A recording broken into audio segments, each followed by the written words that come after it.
வணக்கம் நண்பர்களே, நான் உங்கள் தனலட்சுமி பிரபு. கதை நிலவல் சேனலுக்கு உங்களை அன்போட வரவேற்கிறேன். நான் எழுதின ஒரு அமானுஷ்ய த்ரில்லர், உண்மை சம்பவத்தை அடிப்படையாக கொண்டு எழுதின ஒரு கற்பனை கலந்த கதைகள் இது. கதை கேட்டுட்டு உங்க கருத்துக்களை பதிவு பண்ணுங்க. மறக்காம லைக், ஷேர் பண்ணுங்க, சப்ஸ்கிரைப் பண்ணுங்க. 5 அப்படின்ற ஆப்ஷன் அழுத்தி எனக்கு உங்க பாயிண்ட்ஸ்களை கொடுங்க. வாங்க இப்போ கதைக்குள்ள போகலாம்.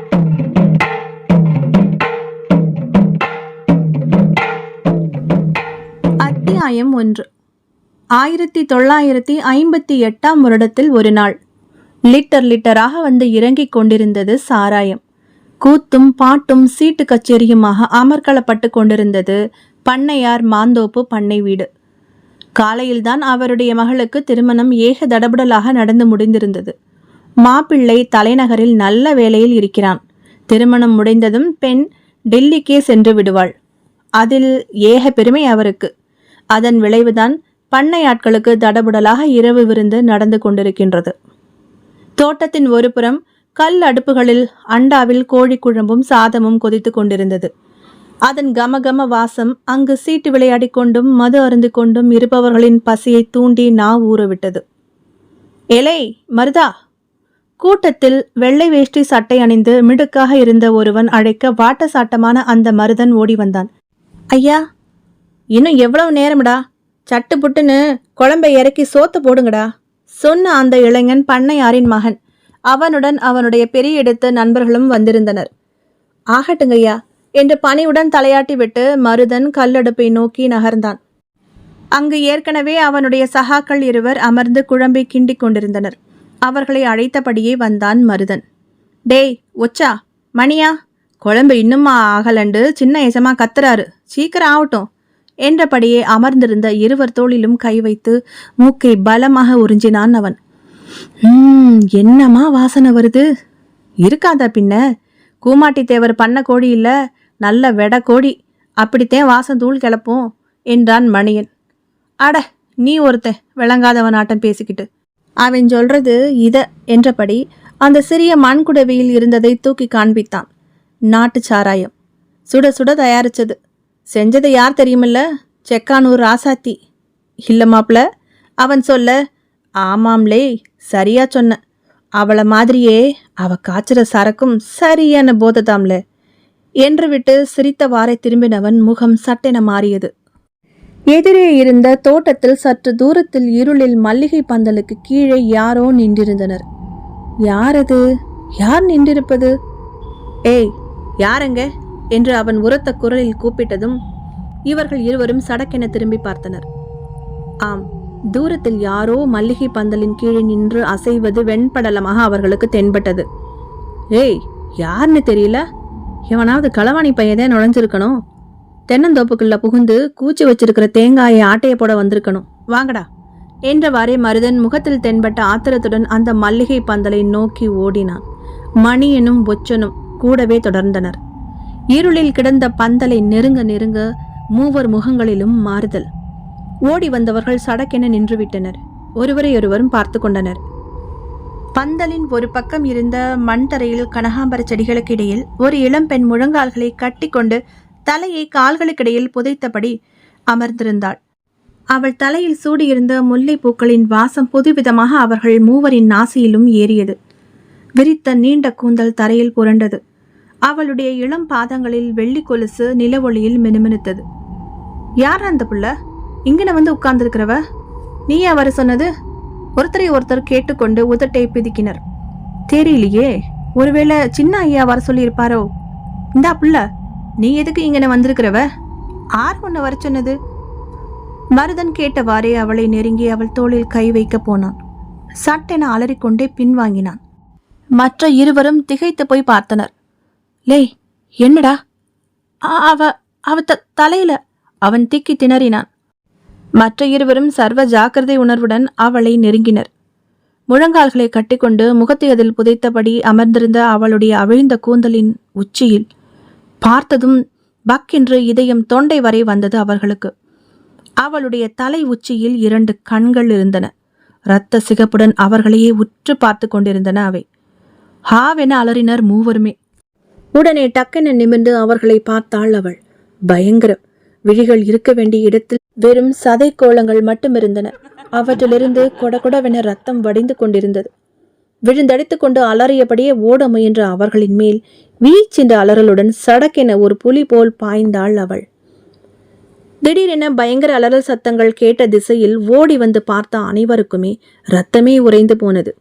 அருகிலிருந்த சிறிய ஓடையில் மருதன், மணியன், ஒச்சன் மூவரும் தலை பின்புறம் திருகப்பட்டு வாயிலும் மூக்கிலும் காதிலும் இருந்து குபுகுபுவென குருதி கொப்பளிக்க கண்களை வெறித்து பார்த்தபடி கொடூரமாக செத்து கிடந்தனர். அவர்களுடைய குருதி ஓடை நீருடன் போட்டி போட்டுக்கொண்டு வழிந்து ஓடிக்கொண்டிருந்தது.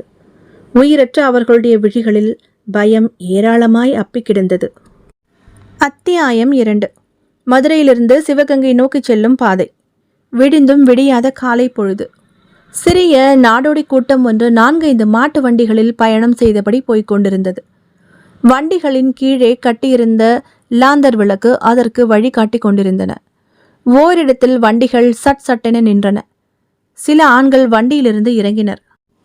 தலைவன் போல் இருந்த ஒருவன் சற்று தள்ளி இருட்டில் நின்றிருந்த ஒரு வேப்ப மரத்தை கை காட்டினான். வண்டிக்குள்ளிருந்த பெண்களிடம் ஏதோ சொல்லிவிட்டு அவர்கள் அனைவரும் அந்த மரத்தை நோக்கி நடக்க ஆரம்பித்தனர்.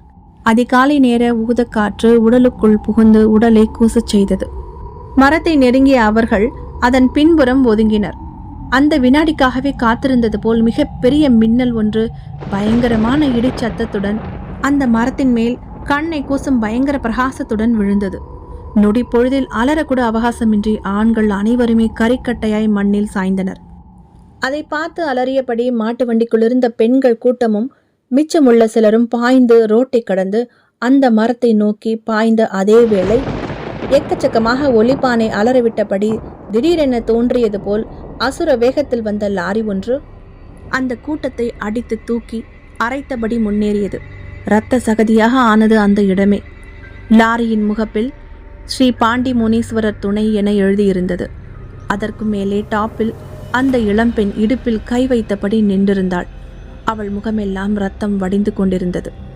சற்று தூரம் முன்னேறி சென்ற பிறகு தலையை மட்டும் முழுவதுமாக பின்னுக்கு திருப்பி இரத்த கூழான அவர்களையும் மின்னல் தாக்கி கரிக்கட்டையானவர்களையும் வெறிக்க வெறிக்க பார்த்து கொண்டே நின்றிருந்தாள் அவள். அத்தியாயம் 3.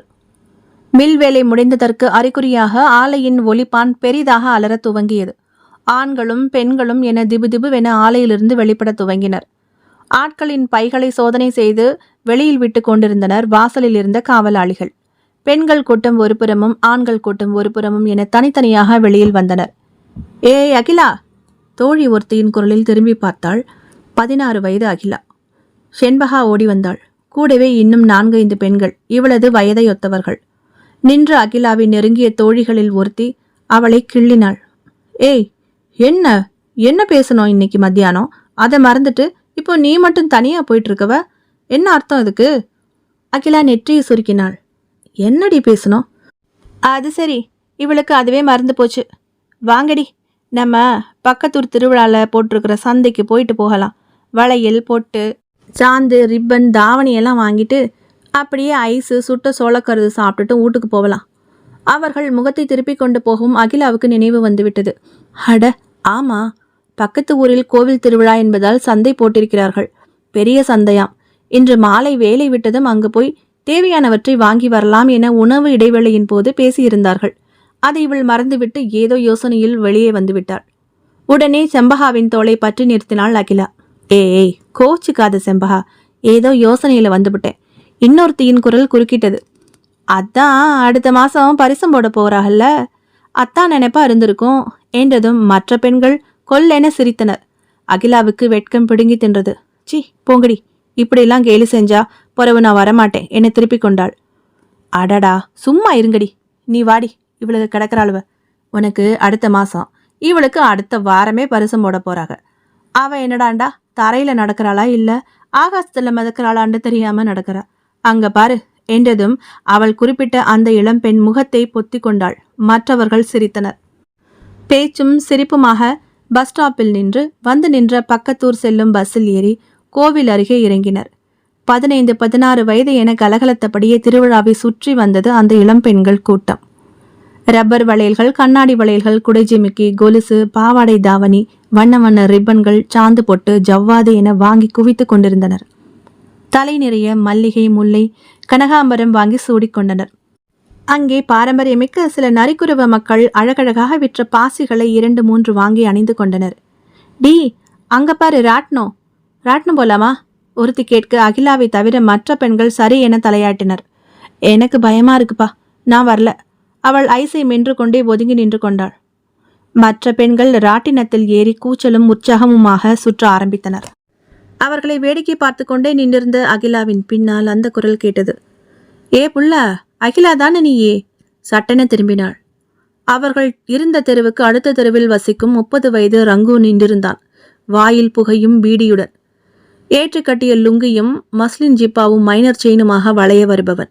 படியாத கேசம், முரட்டு மீசை, உதட்டோரம் கடுகு சைஸில் ஒரு மறு என பார்க்கவே ஒரு மாதிரியாகத்தான் இருப்பான்.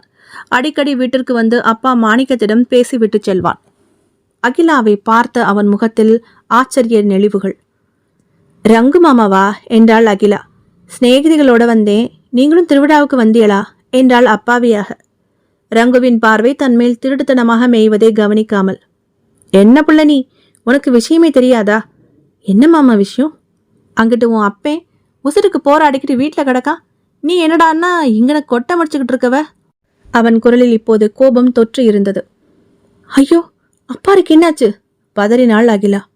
உங்க அப்பனை பாம்பு தீண்டிடுச்சு பிள்ள, வயக்காட்டுல இருந்து வீட்டில் கொண்டாந்து போட்டிருக்காங்க. வைத்தியர் வந்து பார்த்துக்கிட்டு இருக்காரு. அகிலாண்டு ஒம்புரானந்தான் வாயில. ஐயோ அப்பா! கைகளை உதறிக்கொண்டு அழ ஆரம்பித்தாள் அகிலா. கண்களில் குற்றாலம் கொட்ட ஆரம்பித்தது. நான் அப்பாரை பார்க்கணும். கண்களை கசக்கி கொண்டு அழ ஆரம்பித்தாள். இந்தா அழாத, உன்னைய கூட்டியாரத்தேன், என்ன அனுப்பிச்சிருக்கா உன் அம்மா. வா கிளம்பு, உன் சிநேகிதிக தன்னால வருவாங்க. என் சோட்ட ஆளு, அவங்க கிட்ட விஷயத்தை சொல்லிவிடுவேன். வா வா. அவன் குரலில் அவசரம். அவன் கூப்பிடவும் அப்பா ஊருக்கு சென்று 2 நாட்கள் ஆகிவிட்டது என்பதை மறந்து அவன் பின்னே சென்றாள் அகிலா. அவனுடன் அகிலா சென்றதை அவள் தோழிகள் யாருமே கவனிக்கவில்லை. ஆனால் ஒருத்தி மட்டும் பார்த்து கொண்டே இருந்தாள் அருவமாக. அத்தியாயம் 4. நேரம் இருட்டிவிட்டது. வானில் மழை வருவதற்கான அறிகுறிகள். வானின் வடக்கு மூலையில் தொடர்ந்து மின்னல் வெட்டி கொண்டிருந்தது. நடந்து நடந்து களைத்து போனாள் அகிலா. சுற்றுப்புறம் அவளுக்கு அச்சத்தை தந்தது. முன்னால் பார்த்தாள். அடுத்த பீடியை பற்ற வைத்தவாறு நடந்து கொண்டிருந்தான் ரங்கு. அவன் நடையில் ஒரு உத்வேகம், பார்வையில் கள்ளத்தனம். சுற்றுமுற்றும் பார்த்து கொண்டே நடந்து சென்ற அவனை கூப்பிட்டாள். ரங்கு மாமா. அவன் நின்றான். திரும்பி பார்த்தான். என்ன பிள்ளை, வெரசவா? அங்கன உன் அப்பன் சாவ கிடக்கிறான், நீ என்னடா அண்டா என சொல்லிவிட்டு மேலும் நடந்தான். பயம் சற்றும் கலக்கம் சற்றுமாக சுற்றுமுற்றும் பார்த்தாள் அகிலா.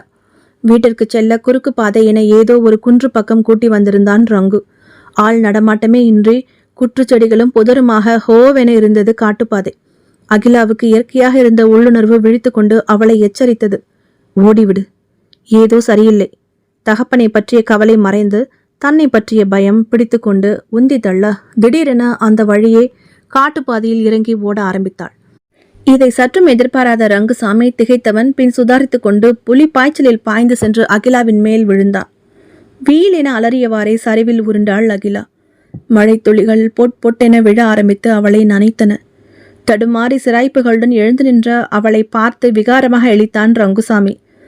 அவளுக்கு முன்பே எழுந்திருந்தவன், என்ன புள்ள, அப்பாரை பார்க்கண்டாமா, நீ பாட்டுக்கு ஓடுதியே?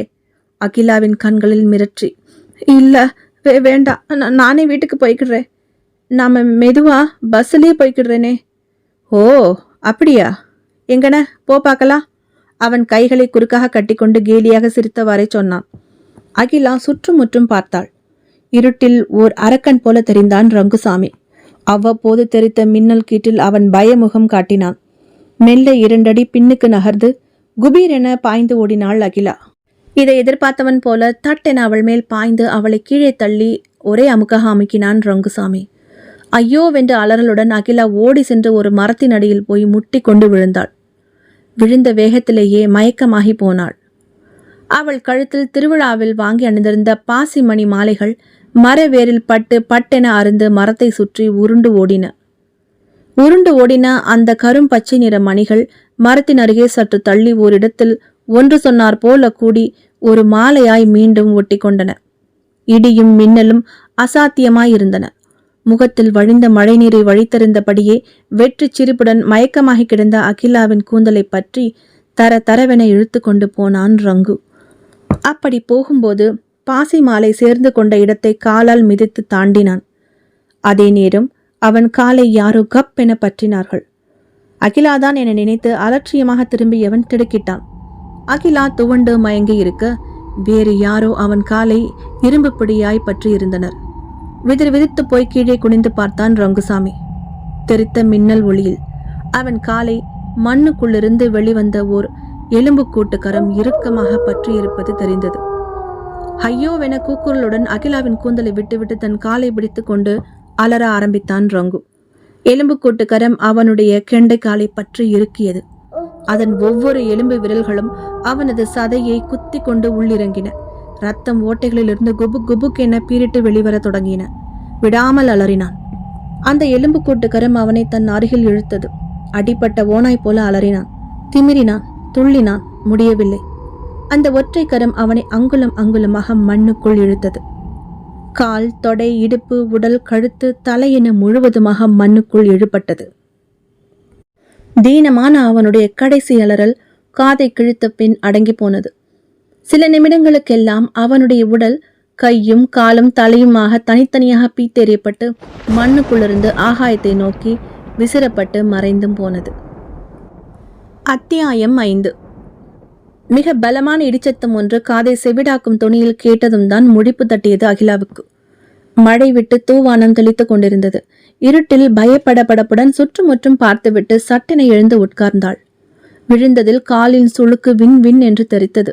கை கால்களில் சிராய்ப்பு பட்டு தோல் சுரீல் என எரிந்தது. உடையெல்லாம் மழையின் ஈரம். சற்று முன் நடந்ததெல்லாம் நினைவுக்கு வர பதை பதைப்புடன் வாரி சுருட்டு கொண்டு எழுந்து சுற்றுமுற்றும் பார்த்தாள். அந்த ஆள் எங்கே? கண்ணை கரிக்கும் இருட்டில் ஒன்றுமே தெரியவில்லை. ஒரே நிசப்தமாக இருந்தது. ராக்குருவிகளின் ஓசைகள், மிருகங்களின் உருமல்கள் இவை கூட கேட்கவில்லை.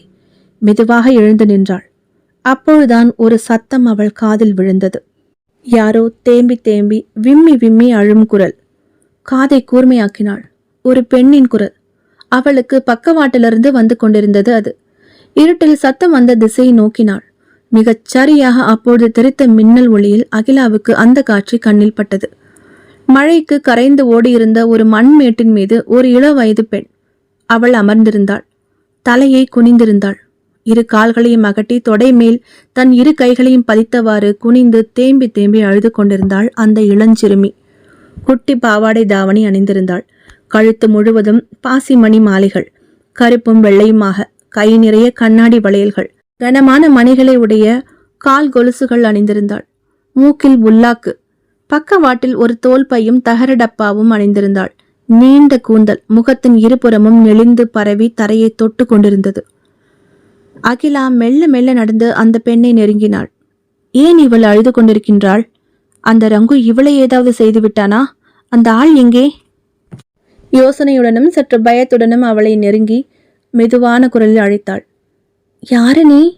ஏன் இங்கன உட்கார்ந்து அழுவுற? அவள் கேட்டதுக்கு பதில் ஏதும் சொல்லாமல் விசும்பிக் கொண்டே இருந்தாள். ஆனால் ஒரு கட்டத்தில் படிப்படியாக விசும்பல் குறைந்து ஒருவித பெருமூச்சு வெளிப்பட துவங்கியது அவளிடமிருந்து. இழுத்து இழுத்து மூச்சு விட தொடங்கினாள். அகிலாவினுள் பயம் தலை தூக்க துவங்கியது. நடுக்கத்துடன் அவளுடைய தோளில் கையை வைத்தாள். வெடுக்கென நிமிர்ந்தாள் அவள். பின்னாடி துள்ளி போய் விழுந்தாள் அகிலா. இருட்டில் வரி வடிவமாய் தெரிந்த அவள் கரிய முகத்தில் விழிகள் இருக்கும் இடத்தில் 2 நெருப்பு துண்டங்கள் மினுமினுத்தன. வீல் வீல் என கத்தினாள் அவள். அந்த பெண் உருவம் மின்னும் நெருப்பு விழிகளோடு எழுந்து நின்றது. கீழே விழுந்து கத்தி கொண்டிருந்த அகிலாவையே தலை சாய்த்து பார்த்தபடி அவளை நெருங்கியது. அகிலாவால் நகரவே முடியவில்லை. சத்தம் தொண்டை குழியிலேயே அமுங்கி போனது. அந்த உருவம் கரும்புகையாய் மாறி அலைந்து மிதந்து அகிலாவை நோக்கி பாய்ந்து அவள் நெற்றி பொட்டை துளைத்து கொண்டு உள்ளிறங்கியது. அத்தியாயம் 6. நல்லகொண்டான் கிராமத்தினுள் அகிலாவின் தந்தை மாணிக்கம் கைகளை பிசைந்து கொண்டு வீட்டு திண்ணையில் உட்கார்ந்திருந்தார். எதிரே சில ஆண்கள், மாணிக்கத்தின் நண்பர்களும் அகிலாவின் தோழிகளின் தந்தைமார்களும் கூட அவர்கள். வாசற்படியில் அகிலாவின் தாய் அன்னம்மாள் வாயில் சேலை தலைப்பை வைத்து மூடியவாறே விம்மிக் கொண்டிருந்தாள். அனைவர் முகங்களிலும் கனமான கவலை அப்பி இருந்தது. ஊர் முழுக்க தேடி பார்த்தாச்சு. புள்ளைய காணோன்னு தான் பயிலுவ வந்து சொல்றானுவ. நேத்திக்கு சாயங்காலம் பக்கத்தூர் திருவிழாவுக்கு பிள்ளைங்க எல்லாம் போயிருக்குதுங்க. ராட்டினம் ஏறும்போது கூட அகிலா அங்கன தான் இருந்திருக்கா. ராட்டினம் விட்டு கீழே இறங்கி வந்ததுக்கு பிறகு தான் புள்ளைய காங்கல. எங்க வீட்டு பொண்ணுங்களும் ஒன்று விடாம எல்லா இடத்துலையும் தேடி இருக்குதுங்க. அப்புறம் தான் பயந்து போய் எங்களாண்ட வந்து தகவல் சொல்லுனுச்சுங்க. பொண்ணு இப்ப எங்க தான் போச்சுன்னு தெரியலையேப்பா, ஒருவர் சொல்லி நிறுத்தினார். சின்ன குழந்தையா திருவிழாவில் தொலைஞ்சு போக எனக்கு என்னவோ தெரிஞ்ச யார் கூட ஒருத்தன் அகிலா கூட போயிருக்கும்னு தோணுது. வெற்றிலை வாயோடு ஒரு பெரியவர் சொன்னதும் வெடுக்கென நிமிர்ந்தார் மாணிக்கம். ஐயா, என்ன சொல்றீரு? என் பொண்ணு தெரிஞ்சே காணா போயிட்டுதுன்னு சொல்ல வரீரா? அப்படி இல்லவே, தெரிஞ்ச உறவுக்காரவ வீட்டுக்கு போயிட்டு அப்படியே அவங்க வீட்டிலே தங்கிடுச்சோண்டுதேன். அவர் இழுக்கவும் மாணிக்கத்தின் நண்பர் வேலு அந்த பெரியவரை அதட்டினார். தா பெருசு, இப்படியெல்லாம் படப்படன்ட்டு பேசிடக்கூடாது. அவனே புள்ளைய காணோண்டு व्यसனத்தில் கிடக்குறியான். அகிலா அப்படிலாம் யார் கூப்பிட்டாலும் அப்பா ஆத்தாளை கேட்காம போக மாட்டா. சின்ன வயசுலேருந்து தூக்கி வளர்த்த பொண்ணு. அப்படியே யாராவது வந்திருந்தாலும் ஸ்நேகிதிங்கிட்ட கூட சொல்லாமல் கொள்ளாமல் யாராவது கிளம்புவாங்களா? பிள்ளைக்கு என்னமோ ஆகியிருக்கணும். பட்டென அவர் உடைத்த விதத்தில் மாணிக்கம் நிலை குலைந்தான். உள்ளே விசும்பிக் கொண்டிருந்த அன்னம்மாள் உடைந்து போய் பெருங்குரல் எடுத்து கதற ஆரம்பித்தாள். ஐயோ பாண்டிமுனி ஐயா, என் புள்ளைய காப்பாத்தியா, நீ தந்த புள்ள என்ன ஆச்சு என்று கதறியவாறே உள்ளே வீட்டுக்குள் திரும்பி பூஜை மாடத்தில் வைக்கப்பட்டிருந்த விபூதி கும்பாவை எடுத்து ஆவேசம் வந்தவளாக நெற்றியில் பூசிக்கொண்டாள். ஐயா பாண்டி ஐயா, என் பொண்ணு என் கண் முன்னால வந்து நிற்கணும். என்ன செய்விகளோ ஏது செய்விகளோ எனக்கு தெரியாது. வர திருவிழாவுக்கு வெள்ளாடு வாங்கி விடுறேன் உங்க கோவிலுக்கு என்ற அதே வேளையில் ஆத்தா ஐலா என்ற குரலுடன் மாணிக்கம் தெருவில் இறங்கி ஓடும் சத்தம் கேட்டது. பின்னாடியே மற்றவர்களும். அன்னம்மாள் உடனே வாசலுக்கு விரைந்து வெளியே வந்து பார்த்தாள். தூரத்தில் அகிலா நடந்து வந்து கொண்டிருந்தாள். இவள் முகம் மலர்ந்தது. பாண்டியையா என தலைக்கு மேலே கைகளை உயர்த்தி கும்பிட்டவாறே தெருவில் இறங்கி அவளை நோக்கி ஓடினாள்.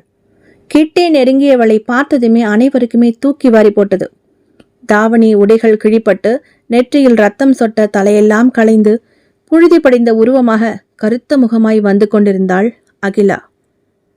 மாணிக்கம் தன் மேல் துண்டை எடுத்து பாய்ந்து சென்று மகளின் மேல் போர்த்தினார்.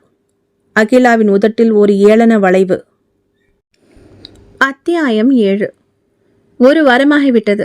அன்று வந்ததிலிருந்து அகிலா எதுவுமே யாரிடமுமே பேசவில்லை. எங்கோ வெறித்து வெறித்து பார்த்து கொண்டும் ஏதோ பாஷையை முணுமுணுத்து கொண்டும் குத்துக்காலிட்டு உட்கார்ந்து தரையில் வெறும் கைகளால் கோலங்கள் போட்டுக்கொண்டும் வினோதமாக நடக்க ஆரம்பித்திருந்தாள். கருங்கூந்தல் அகிலாவுக்கு. சராசரிக்கும் சற்று குறைவான நிறம்தான். ஆனால் இப்பொழுது கூந்தல் முடிகள் எல்லாம் செம்பட்டை பாய்ந்து முகம் வெளுத்து விட்டிருந்தாள். விழிகள் இரண்டும் பழுப்பு நிறத்தில் தெரிந்தன. புருவங்கள் எப்பொழுதும் நெறிந்தபடியே இருந்தன. சரியாக உண்ணுவதில்லை, உறங்குவதில்லை, குளிப்பதில்லை. தோழிகள் அழைத்தால் எழுந்து வெளியே செல்வதில்லை, பதில் கூட சொல்வதில்லை. அன்னம்மாள் தான் வருந்தி வருந்தி அவள் தேவைகளை கவனித்தாள். மகளுக்கு அன்று என்னமோ நேர்ந்துவிட்டது என உறுதியாக நம்பினார்கள் மாணிக்கமும் அன்னம்மாளும். ஆனாலும் அதை கேள்விகள் கேட்டோ பரிசோதித்தோ அவளை நோகடிக்க விரும்பவில்லை. அவள் உயிருடன் வந்ததே போதும் என இருந்தனர். மௌனமாக கண்ணீர் விட்டபடியே அவளை கண்ணும் கருத்துமாக பார்த்து கொண்டனர் இருவரும். செண்பகா ஒரு நாள் வீட்டிற்கு வந்து அவளை பேசுமாறு உலுக்கினாள். அன்னிக்கு எங்களை விட்டுவிட்டு சொல்லாம கொள்ளாம எங்கேடி போன? எவ்வளவு பயந்துட்டோம் தெரியுமா? கேட்ட செம்பகாவை அந்நியமாக வெறித்தாள் அகிலா. என்னடி அகிலா அப்படி காங்கிறவ? வாயை திறந்து எதனாச்சும் பேச. செம்பகா நிமிண்டினாள். அகிலா அவளையே வெறித்து பார்த்து கொண்டிருந்தவள் பின் அவள் எதிர்பாரா ஒரு வினாடியில் பொலியரென செம்பகாவின் கன்னத்தில் விட்டாள் ஒரு அறை. துள்ளி போய் அரைவாசலில் விழுந்தாள் செம்பகா. விழுந்த வேகத்தில் மயக்கமானாள்.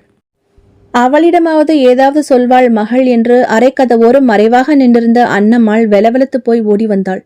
அடி பாவி மக்கா, என்ன காரியம்டி பண்ணுற என்று கத்தியவாறே மயங்கி கிடந்த செம்பகாவை தூக்கி மடியில் கிடத்தி கன்னத்தை பட்டென தட்டினாள். முகத்தில் தண்ணீர் தெளித்தாள். மயக்கம் தெளிந்து எழுந்த செம்பகாவின் கன்னத்தில் அகிலாவின் கைவிரல்கள் நன்கு பதிர்ந்திருந்தன. ஏத்தா ஒன்னும் இல்லையே என்று கவலையுடன் கேட்ட அன்னம்மாளை வெறித்து பார்த்தாள் செண்பகா. அகிலாவின் அதே வெறித்த பார்வை, அதே போல் மாறியிருந்த கண்ணின் மணிகள். கெக்கெக்கென ஒரு மாதிரி சிரிக்க ஆரம்பித்தாள். நெஞ்சில் கை வைத்து ஹக்கென அதிர்ந்தாள் அன்னம்மாள். இப்பொழுது இந்த பக்கம் பயங்கரமாக சிரிக்க ஆரம்பித்திருந்தாள் அகிலா. ஏதோ ஒரு பாஷை அவளுடைய வாயிலிருந்து கர்ண கடூரமாக வெளிப்பட்டது. சிரித்தாள், சிரித்தாள், சிரித்துக்கொண்டே இருந்தாள். அன்னம்மாளின் இதயத்தை பய நண்டு ஒன்று வந்து கவ்வியது. இருட்டிய வேளையில் அந்த வீட்டுக்குள்ளிருந்து கேட்ட அகிலா மற்றும் செம்பகாவின் பயங்கரமான சிரிக்கும் சப்தங்கள் வெளியில் அவரவர் வீட்டு வாசலில் உட்கார்ந்திருந்தவர்களை வீட்டை நோக்கி ஓடி வரச் செய்தது. அத்தியாயம் 8. பேயோட்டி கொண்டிருந்தார் மொக்கையா பூசாரி. பூசாரி அடித்த உடுக்கை ஒலிக்கு அகிலாவும் செம்பகாவும் உட்கார்ந்த வாக்கிலேயே தலையை விரித்து போட்டு ஆடிக்கொண்டிருந்தனர். இடம் முத்துமாரி அம்மன் கோவிலின் பூஜா மண்டபம். ஊர் சனங்களெல்லாம் பயத்துடனும் கவலையுடனும் சுற்றி நின்று கொண்டிருந்தனர். அகிலாவின் பெற்றோரும் செண்பகாவின் பெற்றோரும் கவலையும் கண்ணீரும் பயமுமாக பூசாரியையும் பெண்களையும் மாறி மாறி பார்த்து கொண்டிருந்தனர். உடுக்கை ஓசை மண்டபமெல்லாம் பட்டு பட்டு எதிரொலித்தது. அந்த பெண்களின் மேல் விபூதியை வீசி அடித்தபடி உடுக்கையுடன் ஆடிக்கொண்டிருந்தார் அவர். இடையிடையே வேப்பிலை கொத்தி அவர்கள் மேல் அடித்து கொண்டிருந்தார். நீண்ட முடி ஜடை ஜடையாய் இடுப்பு வரை தொங்கிக் கொண்டிருந்தது. நெற்றியில் சந்தனம் அப்பி மேலே வட்ட குங்குமம் தீற்றியிருந்தார். தொம் தொம் என ஓரமாக மேளம் வேறு அடுத்து கொண்டிருந்தான் ஒருவன். உடுக்கை ஒலியும் மேள ஒலியும் சேர்ந்து அந்த நடுநிசி வேளையில் கேட்கவே அமானுஷத்தை தந்தது. தலைமுடி தரையை ஒதுக்க முடிய சுழற்றி சுழற்றி ஆடிக்கொண்டிருந்த அகிலாவும் செண்பகாவும் திடீரென ஆட்டத்தை நிறுத்திவிட்டு கபகபவென சிரித்தவாறே கை கால்களை பறத்தி கொண்டு தரையில் மயங்கி விழுந்தனர். பூசாரி உடுக்கை அடைப்பதை நிறுத்திவிட்டு ஏதோ முணுமுணுத்து கொண்டு இருவர் நெற்றியிலும் விபூதியை பூசிவிட்டார். திரும்பினார். உடனே பெற்றோர்கள் ஓடி வந்தனர். பெண்களை தாங்கி பிடித்து தலை சாய்த்து உட்கார வைத்தனர். பூசாரியின் முகத்தில் வெற்றி பெருமிதம், அத்துடன் நிம்மதி பெருமூச்சு. பிள்ளைகளை கூப்பிட்டுட்டு போய் ஆத்தா சன்னதி முன்னால நிக்க வச்சுட்டு வாங்கப்பே.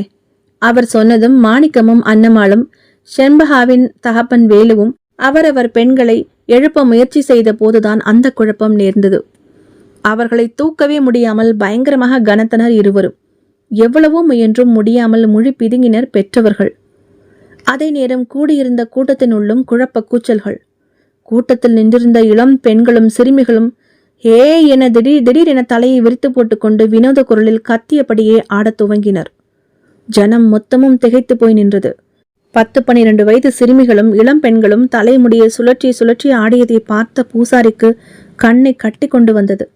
ஐயையோ, அவளுக்கு பேய் பிடிச்சிருச்சு, என் தங்கச்சிக்கு பேய் பிடிச்சிருச்சு என்பது போன்ற பய கூக்குரல்கள் கோவிலின் முன் மண்டபத்தில் ஒலிக்க துவங்கின. முக்கையா பூசாரிக்கு என்ன நடக்கின்றது என தெரியவில்லை. இதென்ன, ஒட்டுமொத்தமாகவா எல்லா பெண் குழந்தைகளுக்கும் பேய் பிடிக்கும்? மொழியும் மூஞ்சியும் மாறிவிடும். என்ன தெய்வ குத்தமோ காத்து கருப்பு வேலையோ தெரியலையே. ஆத்தா என சந்நிதியை நோக்கி கை கூப்பினார் அவர். அம்மன் அருகே சாட்டி வைக்கப்பட்டிருந்த பெரிய நீளமான சாட்டை எடுத்து விளார் விளார் என தன்னை அடித்து கொண்டார். அவர் கண்களெல்லாம் தணலாய் சிவந்திருந்தது. உடலெல்லாம் திரியாய் இரத்த விளாறுகள். ஊர் மொத்தமும் செய்வதறியாமல் ஆவேசத்துடன் சாட்டையுடன் அடித்தபடி சலங்கை ஒலிக்க ஆடிக்கொண்டிருந்த பூசாரியையே பார்த்து கொண்டிருந்தது. ஒரு கட்டத்தில் களைத்து போய் சந்நிதி முன் தொப்பென விழுந்தார் அவர். அந்த சிறிய கோயிலை சுற்றிலும் பயமும் பீதியும் கூச்சல் குழப்பங்களும் நிறைந்து வழிந்தது. இதுவரை காற்றுக்கு சலசலத்து ஆடிக்கொண்டிருந்த கோவிலின் பிரம்மாண்ட வேப்ப மரமும் நாகர் சிலைகளை பிரதிஷ்டை செய்திருந்த அரச மரமும் கூட தங்கள் ஆட்டத்தை நிறுத்தி கம் என்றிருந்தன. தங்களை மறந்து தலைவிரி கோலமாக ஆடிக்கொண்டிருந்த சிறுமிகள் அனைவரும் நகர்ந்து நகர்ந்து இப்பொழுது ஓரிடத்தில் நின்று கொண்டனர். கண்களை மூடி மயக்கமாயிருந்த அகிலா சட்டென கண்களை விழித்தாள். கூடவே செண்பகாவும். அதே பழைய வெறித்த பார்வைகள். வெகு வேகமாக அந்த சிறுமிகள் கூட்டத்தின் முன் போய் நின்றாள் அகிலா. கூடவே செண்பகா. என்ன நடக்கப் போகின்றது என தெரியாமல் ஊர் மொத்தமும் திகைத்து அரண்டு போயிருந்தது. பூசாரியும் இருளடைந்த முகத்துடன் அவர்களை பார்த்தார். அகிலாவை சுற்றிலும் வினோதமான கரகர பாஷையுடன் ஊர் பெண் குழந்தைகள் எல்லாம் நின்று கொண்டு ஆடின.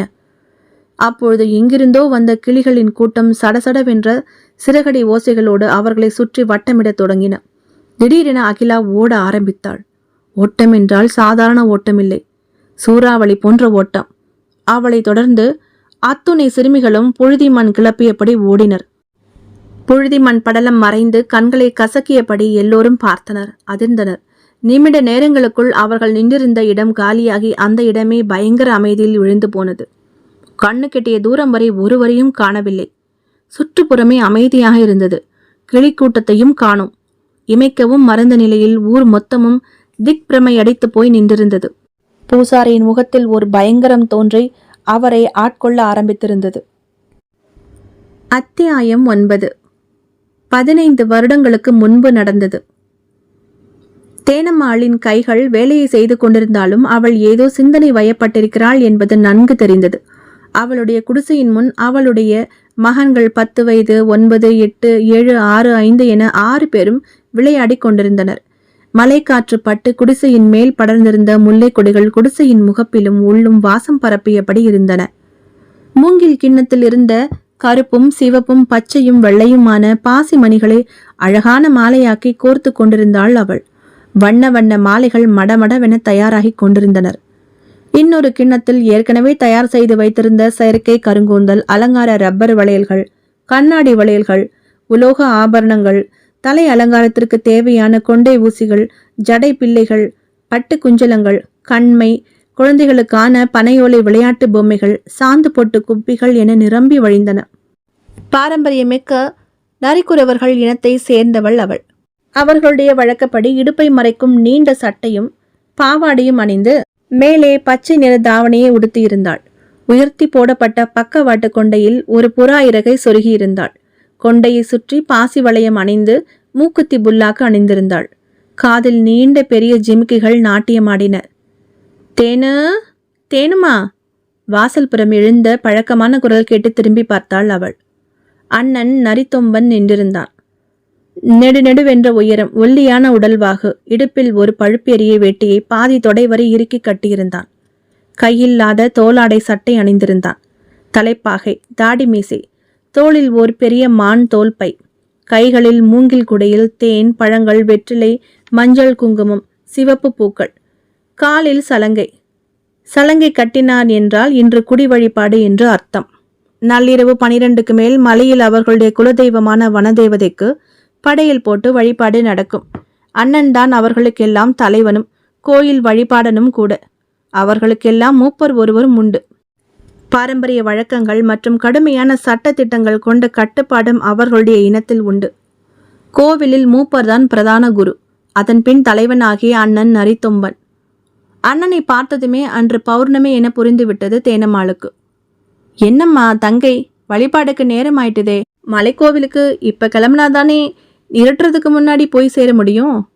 உன் புருஷன் எங்கே என்றவாறே நின்றிருந்த அண்ணனை எழுந்து வாசலுக்கு வந்து வரவேற்றாள் தேனம்மாள். வா அண்ணனே என்றவாறே வழிவிட்டு ஒதுங்கினாள். ஜல் ஜல் என்ற சலங்கை சத்தமும் கூடவே வந்தது. தாய் மாமனை பார்த்துவிட்டு வாசலில் கட்டி புரண்டு சண்டை போட்டு விளையாடி கொண்டிருந்த பசங்கள் எல்லாம் ஐ தொம்பன் மாமா என உற்சாக கூச்சலுடன் ஓடி வந்து சுற்றி கொண்டு குதிக்க துவங்கினர். தோல் பையிலிருந்து நிறைய சீதா பழங்களை எடுத்து அவர்களிடம் தந்தார் தொம்பன். ஹே என அவற்றை வாங்கி கொண்டு பறந்தனர் மகன்கள். தரையில் உட்கார்ந்த தொம்பன் தேனம்மாளின் முகத்தில் தெரிந்த கவலை ரேகையை கவனித்துவிட்டு, என்னம்மா தேனு, ஏன் முகமெல்லாம் ஒரே வாட்டமா இருக்கு? கணவன் மச்சனோட ஏதாவது பிணக்கா என்று கேட்டார். அவர்கள் பேசிக்கொள்வது வாக்ரி பூலி என்ற அவர்கள் இன பாஷை. குஜராத் மராட்டியத்திலிருந்து போர் காரணமாக பல வருடங்களுக்கு முன்பு பிரிந்து வந்த நாடோடி இன மக்கள் இவர்கள். தமிழ், தெலுங்கு, மராட்டியம், குஜராத்தி, ஹிந்தி என கலந்து இவர்கள் பேசும் மொழி வாக்ரி பூலி என அழைக்கப்படும். தமிழும் இவர்களுக்கு அத்துப்படி. அவர்களுடைய அந்த மொழி நாம் கேட்பதற்கு கரைபுரே என்றிருக்கும். அந்த மொழிக்கு இப்பொழுது எழுத்து வடிவம் கொடுத்துள்ளனர் பலர். இப்போது இந்த கதை நடப்பது 1950களின் காலகட்டத்தில் தஞ்சாவூர் பகுதியின் ஒரு மலைக்காட்டு பிரதேசத்தில்.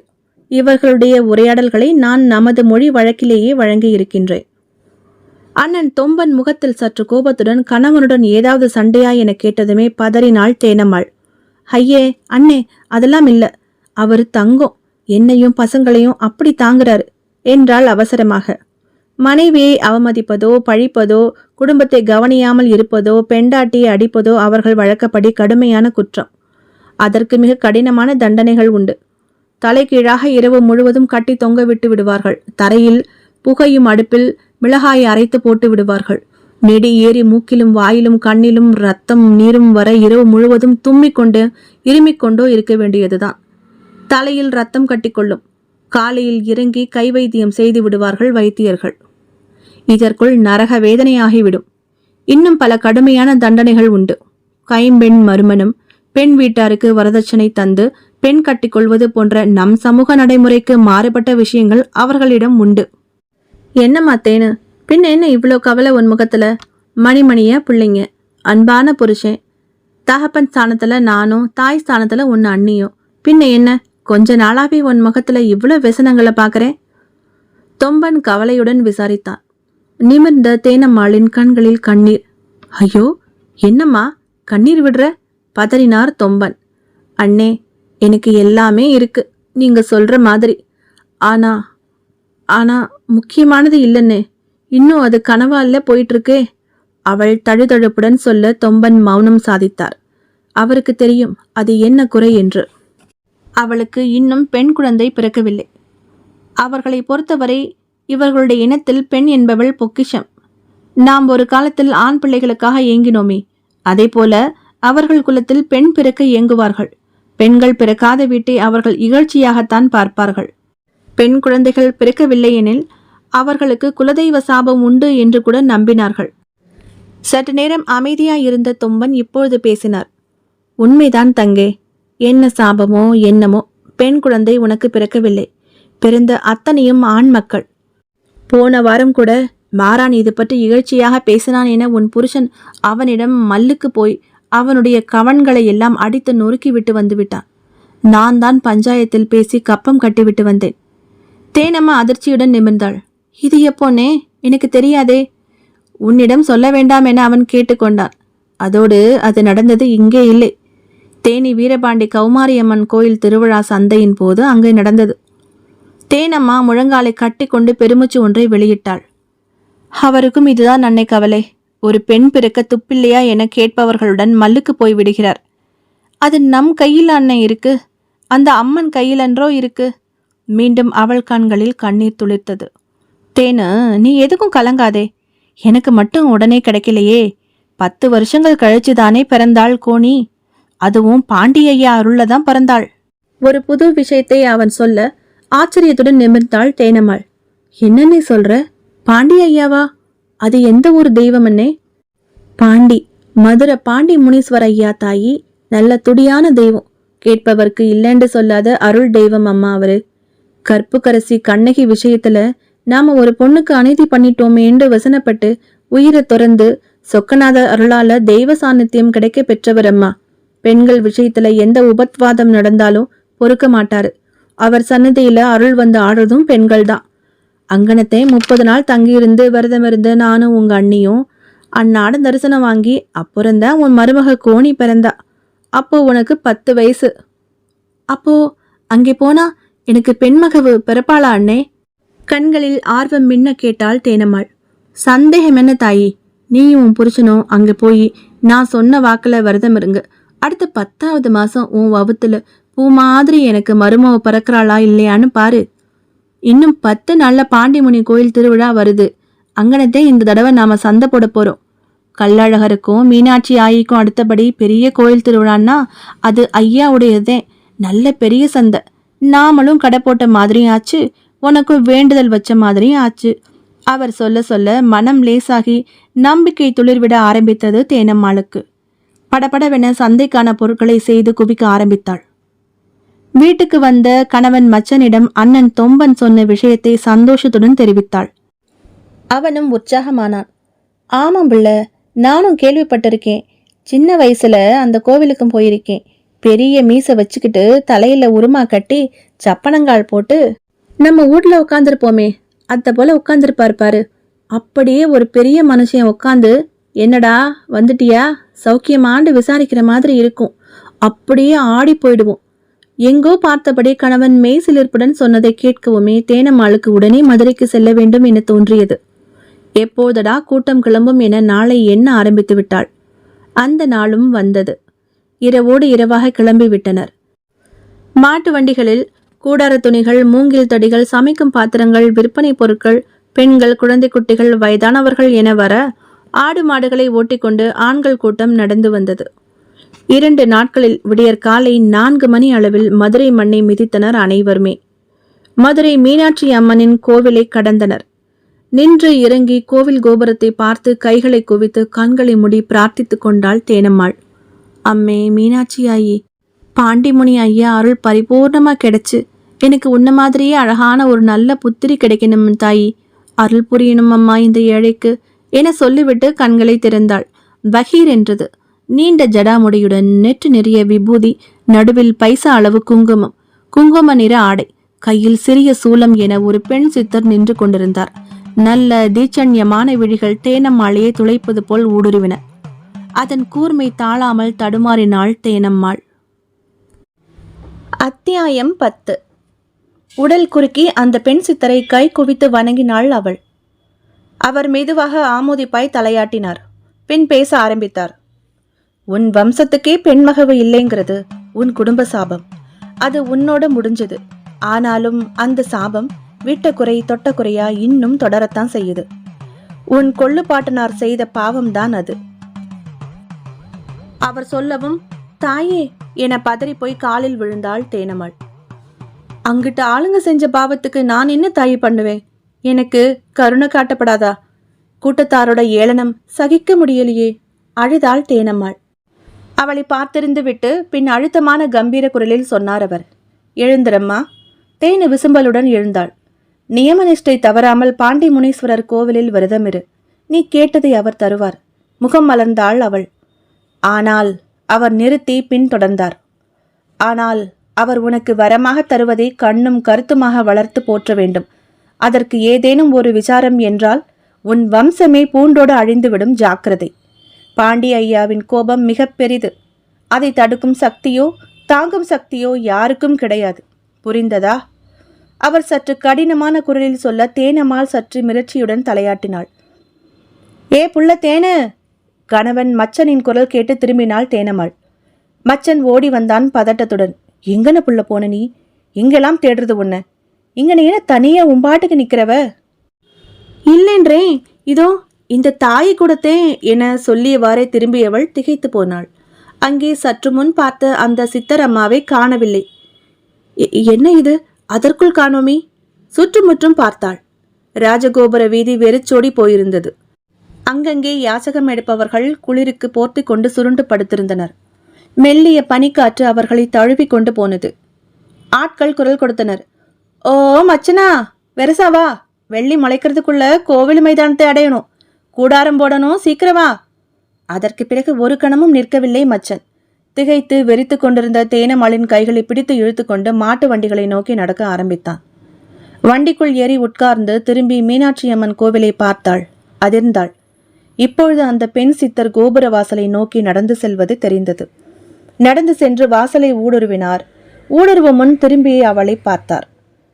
சொன்னதை மறக்காதே என்று அவர் சொல்வது போல் இவளுக்கு தோன்றியது.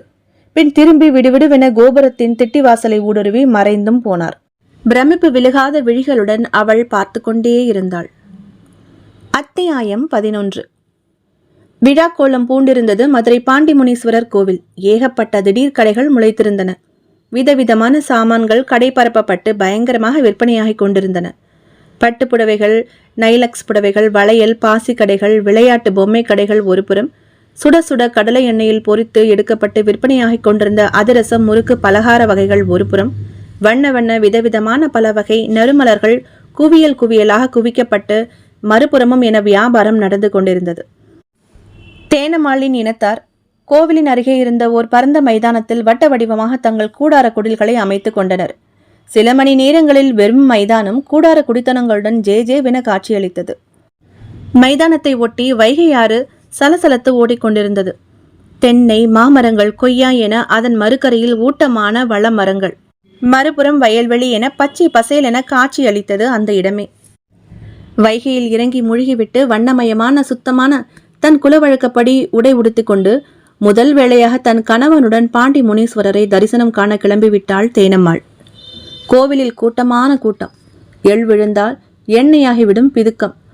மூங்கில் கூடை நிறைய பழ வகைகள், கிழங்கு வகைகள், நவ தானியங்கள் என சுமந்தபடி வரிசையில் நின்று பாண்டி ஐயனை கண்ணார தரிசித்தாள் அவள். உருட்டும் விழிகளும், முறுக்கு மீசையும், பட்டு தலை பாகையும், கழுத்து நிறைய மாலைகளும், நெற்றி நிறைய வெந்நீரும், வெள்ளை வேஷ்டியும் போர்த்தி ஆஜானுபாகுவான தோற்றத்தில் உயிர்ப்புடன் இருந்தது அவரது உருவச்சிலை. அவருடைய முகத்தில் கண்டிப்பு கலந்த ஒரு புன்சிரிப்பு. சிலிர்த்து விட்டது தேனம்மாவுக்கு. விழிகள் பொலபொலவென நீரை பொழிந்தன. ஐயா, என் பாட்டனாருக செய்த பாவத்துக்கு நான் என்ன தப்பு செஞ்சேன்? எனக்கு பேர் சொல்ல கிளி கொஞ்சம் ஒரு பெண்மகவை கொடுக்க கூடாதா? தவறாம விரதம் இருந்து உன்னை கும்பிடுறேன், உனக்கு நேர்ச்சி செய்யறேன். பெண் குழந்தையத்தான் ஐயா. தன் புடவை முந்தையை விரித்து பிடித்து அவர் முன் நீட்டி வேண்டினாள் கண்ணீருடன். பளிச்சென அவள் நீட்டிய புடவை முந்தியில் ஒரு ரோஜா பூ ஒன்று யாரோ தள்ளிவிட்ட தினசில் அவருடைய ஜடாமுடியிலிருந்து கீழே விழுந்தது. அதை பார்த்துவிட்டு அருகில் தரிசனத்துக்காக நின்றிருந்த ஒரு வயதான பெண்மணிக்கு சன்னதம் வந்துவிட்டது. குலவையிட்டபடி ஆட ஆரம்பித்து விட்டார் அவர். தேனம்மாள் மிரட்சியுடன் ஒதுங்கினாள். மகளே, நீ கேட்டவரும் விலை மதிக்க முடியாதது. விதியில்லாத உனக்கு அதை தந்தா கண்ணின் மணி போல வச்சு காப்பாத்தணும். அவள் என் மகள், சத்தியத்து நெருப்பாய் பிறப்பாள். மயில் தோகை போன்ற அவளை உனக்கு தாரை வார்க்கிறேன். என் மகளை பத்திரமா பார்த்துக்கணும். செய்வியா? உன் கண்ணீர் தான் என்ன கரைச்சது. அதுக்காகவே உனக்கு பெண் பிள்ளையை தரேன். மயில் போன்ற அழகோடும் சிங்கம் போன்ற கம்பீரத்தோடும் உன் வயிற்றுல பிறக்கிற அவளுக்கு சிங்கம்மான பேர் வச்சு மெச்சுதலா வளர்த்துட்டு வா. அவள் வளர வளர உன் நிலையும் உயரும். அவள் வீழ்ந்தாலோ நீயும் வீழ்வாய். அத்துடன் உன் சந்ததியே அழிந்து போகும். இது உனக்கு ஒரு அக்னி பரீட்சை. என்ன, அப்படி ஒரு பரீட்சை உனக்கு சம்மதமா?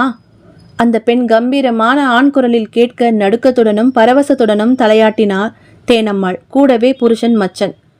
நிச்சயமா, அவளை கண்ணுக்கு கண்ணா வச்சு பார்த்துக்கிறோம் சாமி. என் துயர் நீக்க ஒரு பெண்மகளை கொடு.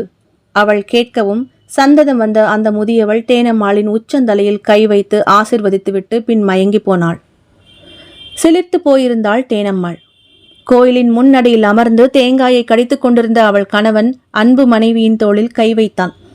என்னாத்தா, ஏன் திரும்பவும் பழையபடி யோசனையில இருக்கிறவர்? அதான் பாண்டி ஐயா கச்சிதமா சொல்லிட்டாரே, பெண் மகளை தாரேண்டு. சிங்கமான பேர் வைங்கன்னு பொறவை என்ன? பெருமூச்சு விட்டாள் அவள். இல்ல, மீனாட்சி ஆயி கோயில்ல நான் ஒரு சித்திரம்மாளை பார்த்தேன்னு சொன்னேன்ல, அவங்களும் இதத்தேனுங்க சொன்னாங்க. பொண்ணை போற்றி பாதுகாக்கிற தகுதி உன் வம்சத்துக்கு இல்ல. பாண்டி ஐயா கொடுத்தா அதை சரியா பராமரிச்சு பாதுகாக்கணும். இல்லாத போனா உன் வம்சமே அழிஞ்சிடும்னு. இங்கன கோயில்ல அவரும் அதத்தையும் சொல்றாரு. அதான் யோசிக்கிறேன், இதுல யோசிக்க என்ன இருக்கு? நல்லது தானே சொல்லியிருக்காக என்ற அந்த அப்பாவி கணவனை யோசனையுடன் நோக்கினாள் தேனம்மாள். விவரமே தெரியாத வெள்ளந்தி தன் கணவன். வரம்தான் அவர் கண்ணுக்கு தெரிகிறது. அதன் பின்னே அவர்களுடைய எச்சரிக்கையை பற்றி அவருக்கு புரியவில்லை. இதற்கு காரணம் என்ன? அவளுடனேயே நிறைய பேர் அவள் போல குழந்தை வரம் கேட்டு தொட்டில் பிரார்த்தனை செய்தனர். சர்க்கரை இல்லாத பொங்கல் வைத்து படைத்தனர். காவல் தெய்வமான சமய கருப்பசாமிக்கு ஆடு நேர்ச்சி பிரார்த்தனை செய்து கொண்டனர். அவர்களுக்கெல்லாம் இந்த மாதிரி பாண்டி ஐயா அருள் வாக்கு சொல்லவும் இல்லை.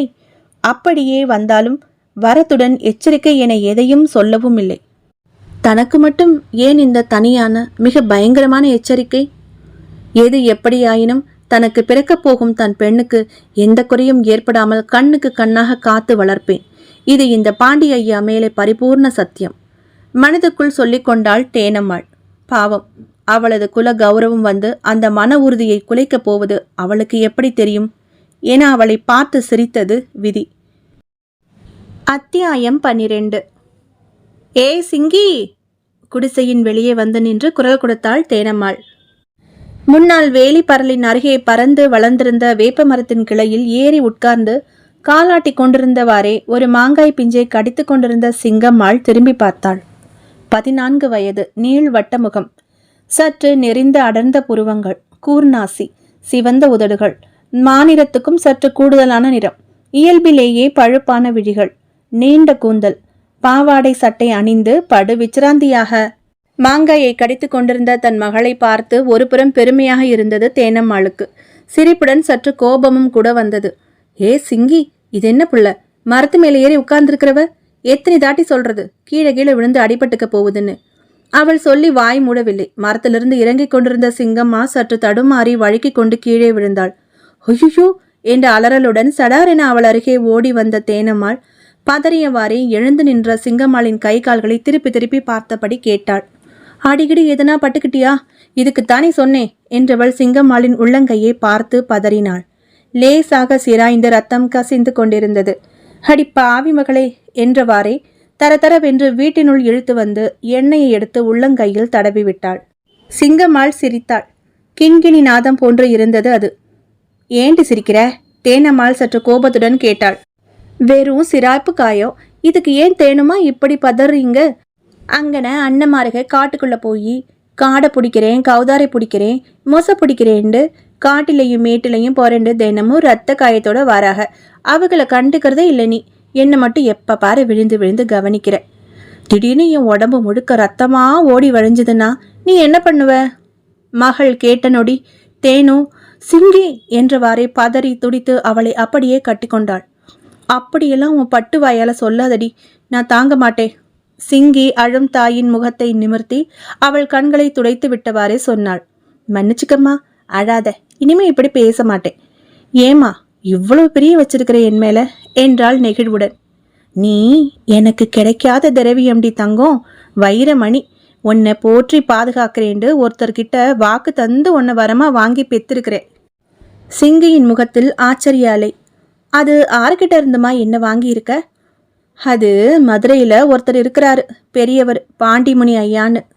அவர்கிட்ட இருந்துதே உன்னை தவமிருந்து வர வாங்கியிருக்கேன். அவரு தான் அவ என் புள்ள, சிங்கம் போல இருப்பா, அவளுக்கு சிங்கமானு பேரு வை, கண் கருத்துமா பார்த்துக்க, இல்லைண்டா தொலைச்சு புடுவேன்னுல சொல்லியிருக்காரு என்று சொல்லிக்கொண்டே சாதத்தை பிசைந்த மகளுக்கு ஊட்டி விட்டாள் தேனம்மாள். அப்புறம் வேற என்ன சொன்னாரு? வாயை திறந்து தாய் தரும் உணவை காட்டி விழுங்கியபடியே கதை கேட்டாள் சிங்கி. அப்புறம் அங்கனையே மருதையில அரசியா இருக்கிற மீனாட்சி ஆயும்ல அதே போல சொல்லியிருக்காவ. அவ்வளவு பெரிய இடத்து சிபாரசுல பிறந்தவள்ல நீ, அப்புறம் உன்னை அப்படித்தான் பார்த்துக்கணும். அவங்க ஆசை இல்லாமையா இந்த சனத்துல யாருக்குமே இல்லாத மிடுக்கும் அழகும் உனக்கு இருக்குது? எல்லாருக்கும் உன் மேல அவ்வளோ பெரிய பொறாம. உன்ன மாதிரி அழகு பதுமை அவங்க வீட்டுல இல்லையேண்டு. என் மவுசும் இல்லை, இதனால எனக்கு கூடி இருக்குது. கூட்டத்துல எத்தனை ஏச்சு பேச்சு வாங்கியிருப்பேன் அவங்க கிட்ட இருந்து. கண்ணீர் சிந்தனதுக்கு பலன் கை மேல நீ கிடைச்ச. பாண்டியையா தன் வாக்க காப்பாத்திட்டாரு. கை எடுத்து கும்பிட்டாள் தேனம்மாள். அம்மா, அவரை பார்க்க எப்படி இருப்பாரு? சிங்கையின் குரலில் ஆர்வம். ஆஜான பாகவான தோற்றத்துல பெரிய மனுஷன் மாதிரி சடாமுடியோடு இருப்பாரு. பார்க்கவே அப்படி இருக்கும். அம்மாம்மா, என்னையும் அவரை பார்க்க கூட்டிக்கிட்டு போறியா? கூட்டிக்கிட்டு போமா, கெஞ்சினாள் மகள். ஹோ, அதுக்கு என்ன, போயிட்டா போகுது. நானும் உனக்கான நேர்ச்சையை இன்னும் விடலை. மருதைக்கு போயே ஆகணும். நம்ம வழக்கப்படி பல தேச வியாபாரத்துக்கு போக வேண்டிய காலம் இது. இன்னும் உன்னை இது போல வெளி சந்தைக்கு கூட்டிக்கிட்டு போனதில்லை. உனக்கும் வயசு வந்துடுச்சு, வியாபாரம் செஞ்சு பழகணும். காலகாலத்தில் உனக்கு கண்ணாலம் பண்ணணும். இப்பவே உன்னை கேட்டு நிறைய பணம் தந்து உன்னை கட்ட ஆள் வர ஆரம்பிச்சாச்சு. உன் தாய் மாமனும் மாமியும் உன்னை மருமகளாக்கிக்க துடிக்கிறாங்க. உனக்காகவே நிறைய சொத்து சேர்த்துக்கிட்டு வாரான் உன் மாமன் வீரங்கி. அவள் சொல்ல நெற்றியை சுளித்தாள் சிங்கி. அதென்னமோ வீரங்கி மாமனை கண்டாலே அவளுக்கு ஆவதில்லை. 25 வயதுக்கு நல்ல வாட்டசாட்டமான ஆண் பிள்ளைதான். திறமையான வேட்டையாடி. காட்டுவாசி மக்கள் நிறைய பேருடன் சிநேகிதம் வைத்திருப்பவன். அடிக்கடி நிறைய மலை பிரதேசங்களுக்கு போய் விதவிதமான இயற்கை பொருட்களை கொண்டு வருவான். சில நாட்டு வைத்தியன் மக்கள் இவனிடம் மூலிகை செடிகள் சில விசேஷமானவற்றை பறித்து வர சொல்லி கேட்பார்கள். வால்மிளகு, குறுமிளகு, கண்டந்திப்பிலி, ஜாதிபத்திரி, நாட்டு ஏலக்காய், புனுகு, மலைத்தேன் என விதவிதமாக கொண்டு வந்து திருவிழா மற்றும் வார சந்தைகளில் விற்று கொண்டு வருவான். நல்ல வரும்படி வந்தது அவனுக்கு. 2-3 குடிசை வீடுகள் பெரிதாக கட்டிவிட்டான். சொந்தமாக குதிரை வண்டி வேறு வைத்திருக்கிறான். எல்லோரும் மாட்டு வண்டியில் 2 நாட்களில் சென்று சேர்ந்தால் இவன் குதிரை வண்டியில் 1 நாளிலேயே அடைய வேண்டிய ஊருக்கு முன்னதாகவே வந்து சேர்ந்து விடுவான். சில மாந்திரிகர்கள் தங்கள் உக்கிர பூஜைகளுக்கு தேவையான ஹோம சமித்துகளை வீரங்கியிடம் சொல்லி வைத்து கேட்டு பெற்று செல்வதுண்டு. ஆள், அரசு, கருங்காலிப்பட்டை, காட்டு நத்தி, அகில், சந்தனம் என்றில்லாமல் புனுகு பூனை, கடுவன் பூனை, தேவாங்கு, மரவோனாய், அரிதான காட்டு முயல்கள், கருங்குரங்கு என்பன போன்ற உயிர்களும் இதில் அடங்கும். சில சமயங்கள் விஷநாகங்களையும் பாம்பு பிடாரன்கள் உதவியுடன் வாங்கி தருவதும் உண்டு. இவற்றுக்கெல்லாம் நல்ல விலை கிடைக்கும் வீரங்கிக்கு. மற்ற தன் இனத்து ஆட்களை விட பேரம் பேசாமல் வாங்குவதில்லை அவன். விற்கும் பொருட்களுக்கு தகுந்த மாதிரி விலை வைத்து பேசுவான். சமயத்தில் பெரிய நோட்டுகள் கூட கைமாறுவதுண்டு. கிடைக்கும் காசில் தன் உறவினர்களுக்கு ஏதாவது வாங்கி வந்துவிட்டு மீதிக்கு நல்ல பெரிய மொந்தை கல்லை வாங்கி வந்து உற்சாகமாக நண்பர்களுடன் பொழுதை கழிப்பான். காலையில் வாங்கி வந்த பட்டு தாவணி துணிகள் வளையல் சீப்புமாக அத்தை மகளை காண ஓடி வருவான். குளிக்காமல் கொள்ளாமல் சதா காட்டுப்புழுதியில் புரளும் அவன் அருகே வந்தாலே சிங்கி தாயின் பின்னே போய் ஒளிந்து கொள்வாள்.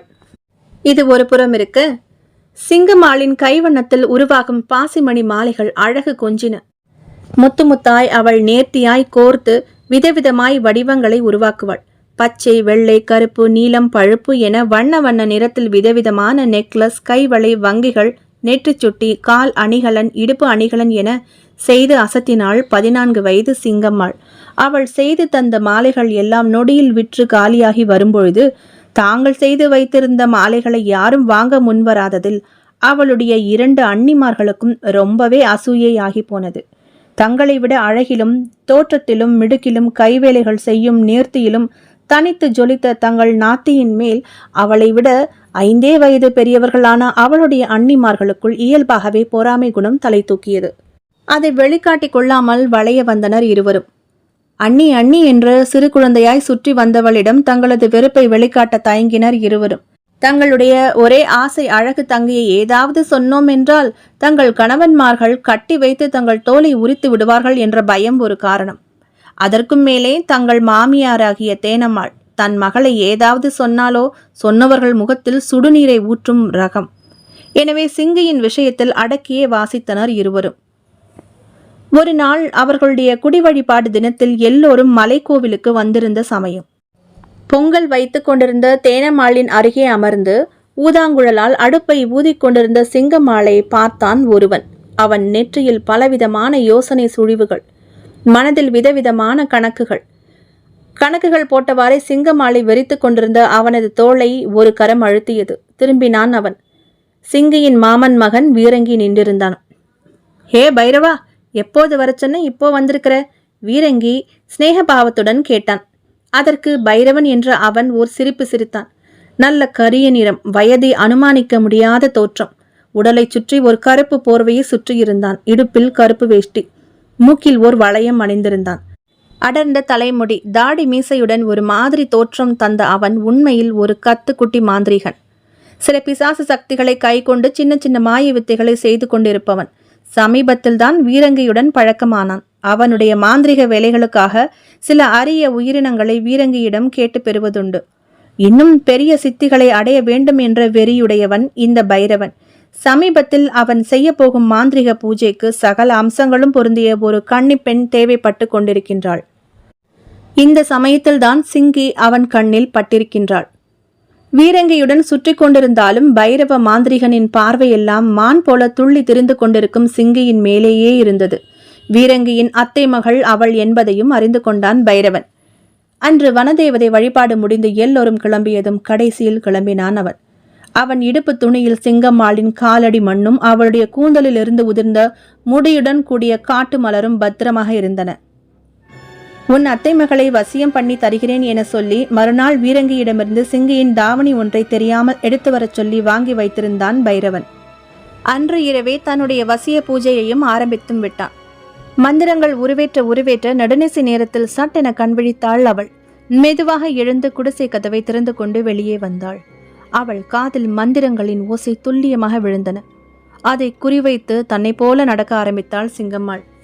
அவள் இவ்வாறு வெளியே செல்வதை அறியாமல் தேனம்மாள் உறங்கிக் கொண்டிருந்தாள். அத்தியாயம் 13. அவர்கள் குடிசை இருந்த இடம் சற்று சமதளமான குன்றின் அடிவாரம். மேலே குன்றுக்கு செல்ல மண் பாதை இருந்தது. அந்த பாதையில் பொம்மை போல ஏறினாள் சிங்கி. அடர்ந்த இருளில் காற்று கூட இல்லை. கடைசி ஹோம பொருளை அக்னியில் இட்டபொழுது பைரவனின் முன் வந்து நின்றாள் அவள். அக்னியின் ஜுவாலை அவள் முகத்தில் பட்டு அவளுடைய முகம் செந்தணலாய் மாறி ஜுவலித்தது. வியந்தான் பைரவன். இந்த சிறு பெண்ணுக்கு இவ்வளவு தேஜஸா? முதல் நாள் கோவிலில் பார்த்தபோதே சிங்கி பைரவன் கண்ணுக்கு வித்தியாசமாகத்தான் தட்டுப்பட்டாள். இவளிடம் ஏதோ ஒரு விசேஷம் இருக்கின்றது. அப்படி விசேஷமானவளை பலியிட்டு தன் சித்தியை பெருக்கிக் கொள்ளலாம் என நினைத்துதான் வசிய பூஜை நடத்தி அவளை வரவழைத்தது. அவளும் வந்துவிட்டாள். ஆனால் ஏதோ ஒன்று பைரவனை நெருடி கொண்டிருந்தது. அது என்ன? நிமிர்ந்து சிங்கியையே யோசனையுடன் பார்த்து கொண்டிருந்தான் பைரவன். அவளை பார்க்கவே அவன் முகம் மாறியது. காரணம், அவன் முன் பதுமை போல நின்று கொண்டிருந்த சிங்கியின் விழிகள் நொடிக்கு நொடி நெருப்பு துண்டம் போல மாறிக்கொண்டே வந்தது. ஹோமாக்னியின் வெளிச்சத்தில் ஏற்கனவே செந்தணலாய் ஜொலித்து கொண்டிருந்த சிங்கியின் விழிகள் கணகணவென நெருப்பு துண்டங்களாய் ஜொலித்து கொண்டிருந்தன. அவளுடைய நீள கூந்தல் காற்றில் அலை அலையாய் அடித்து கொண்டிருந்தது. காற்றின் வேகம் இப்போது அசாத்தியமாயிருந்தது. பயந்து போனான் பைரவன். பொதுவாக இப்படி வசியம் பண்ணி அழைத்து வருபவர்கள் இந்த மாதிரியெல்லாம் தென்பட மாட்டார்கள். ஒரு பொம்மை போல வந்து உட்கார்ந்து விடுவார்கள்.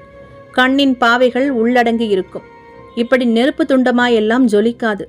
சிங்கி இப்போது சிரிக்க ஆரம்பித்தாள். படு பயங்கரமான சிரிப்பு. அலாதியான பெண் குரலில் அவள் சிரிப்பதை கேட்டதும் மயிர் கூச்செறிந்தது பைரவனுக்கு.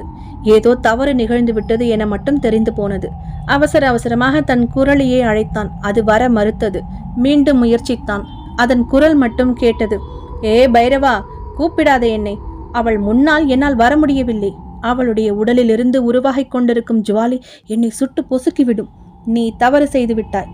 அவள் யார் என்ன என்று தெரியாமல் அவளை கன்னி பூஜைக்கு வசியப்படுத்த வரவழைத்து விட்டாய். அவள் ருத்ரகன்னி, தெய்வாம்சம் பொருந்தியவள் என தெரிகிறது.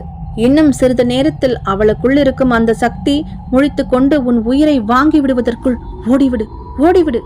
குரலியின் குரல் அடங்கியதும் மிரட்சியான விழிகளுடன் திரும்பி உக்கிரமாய் நின்றிருந்த சிங்கம்மாளை பார்த்த பைரவன் மறு வினாடிய பயத்துடன் ஓட ஆரம்பித்தான்.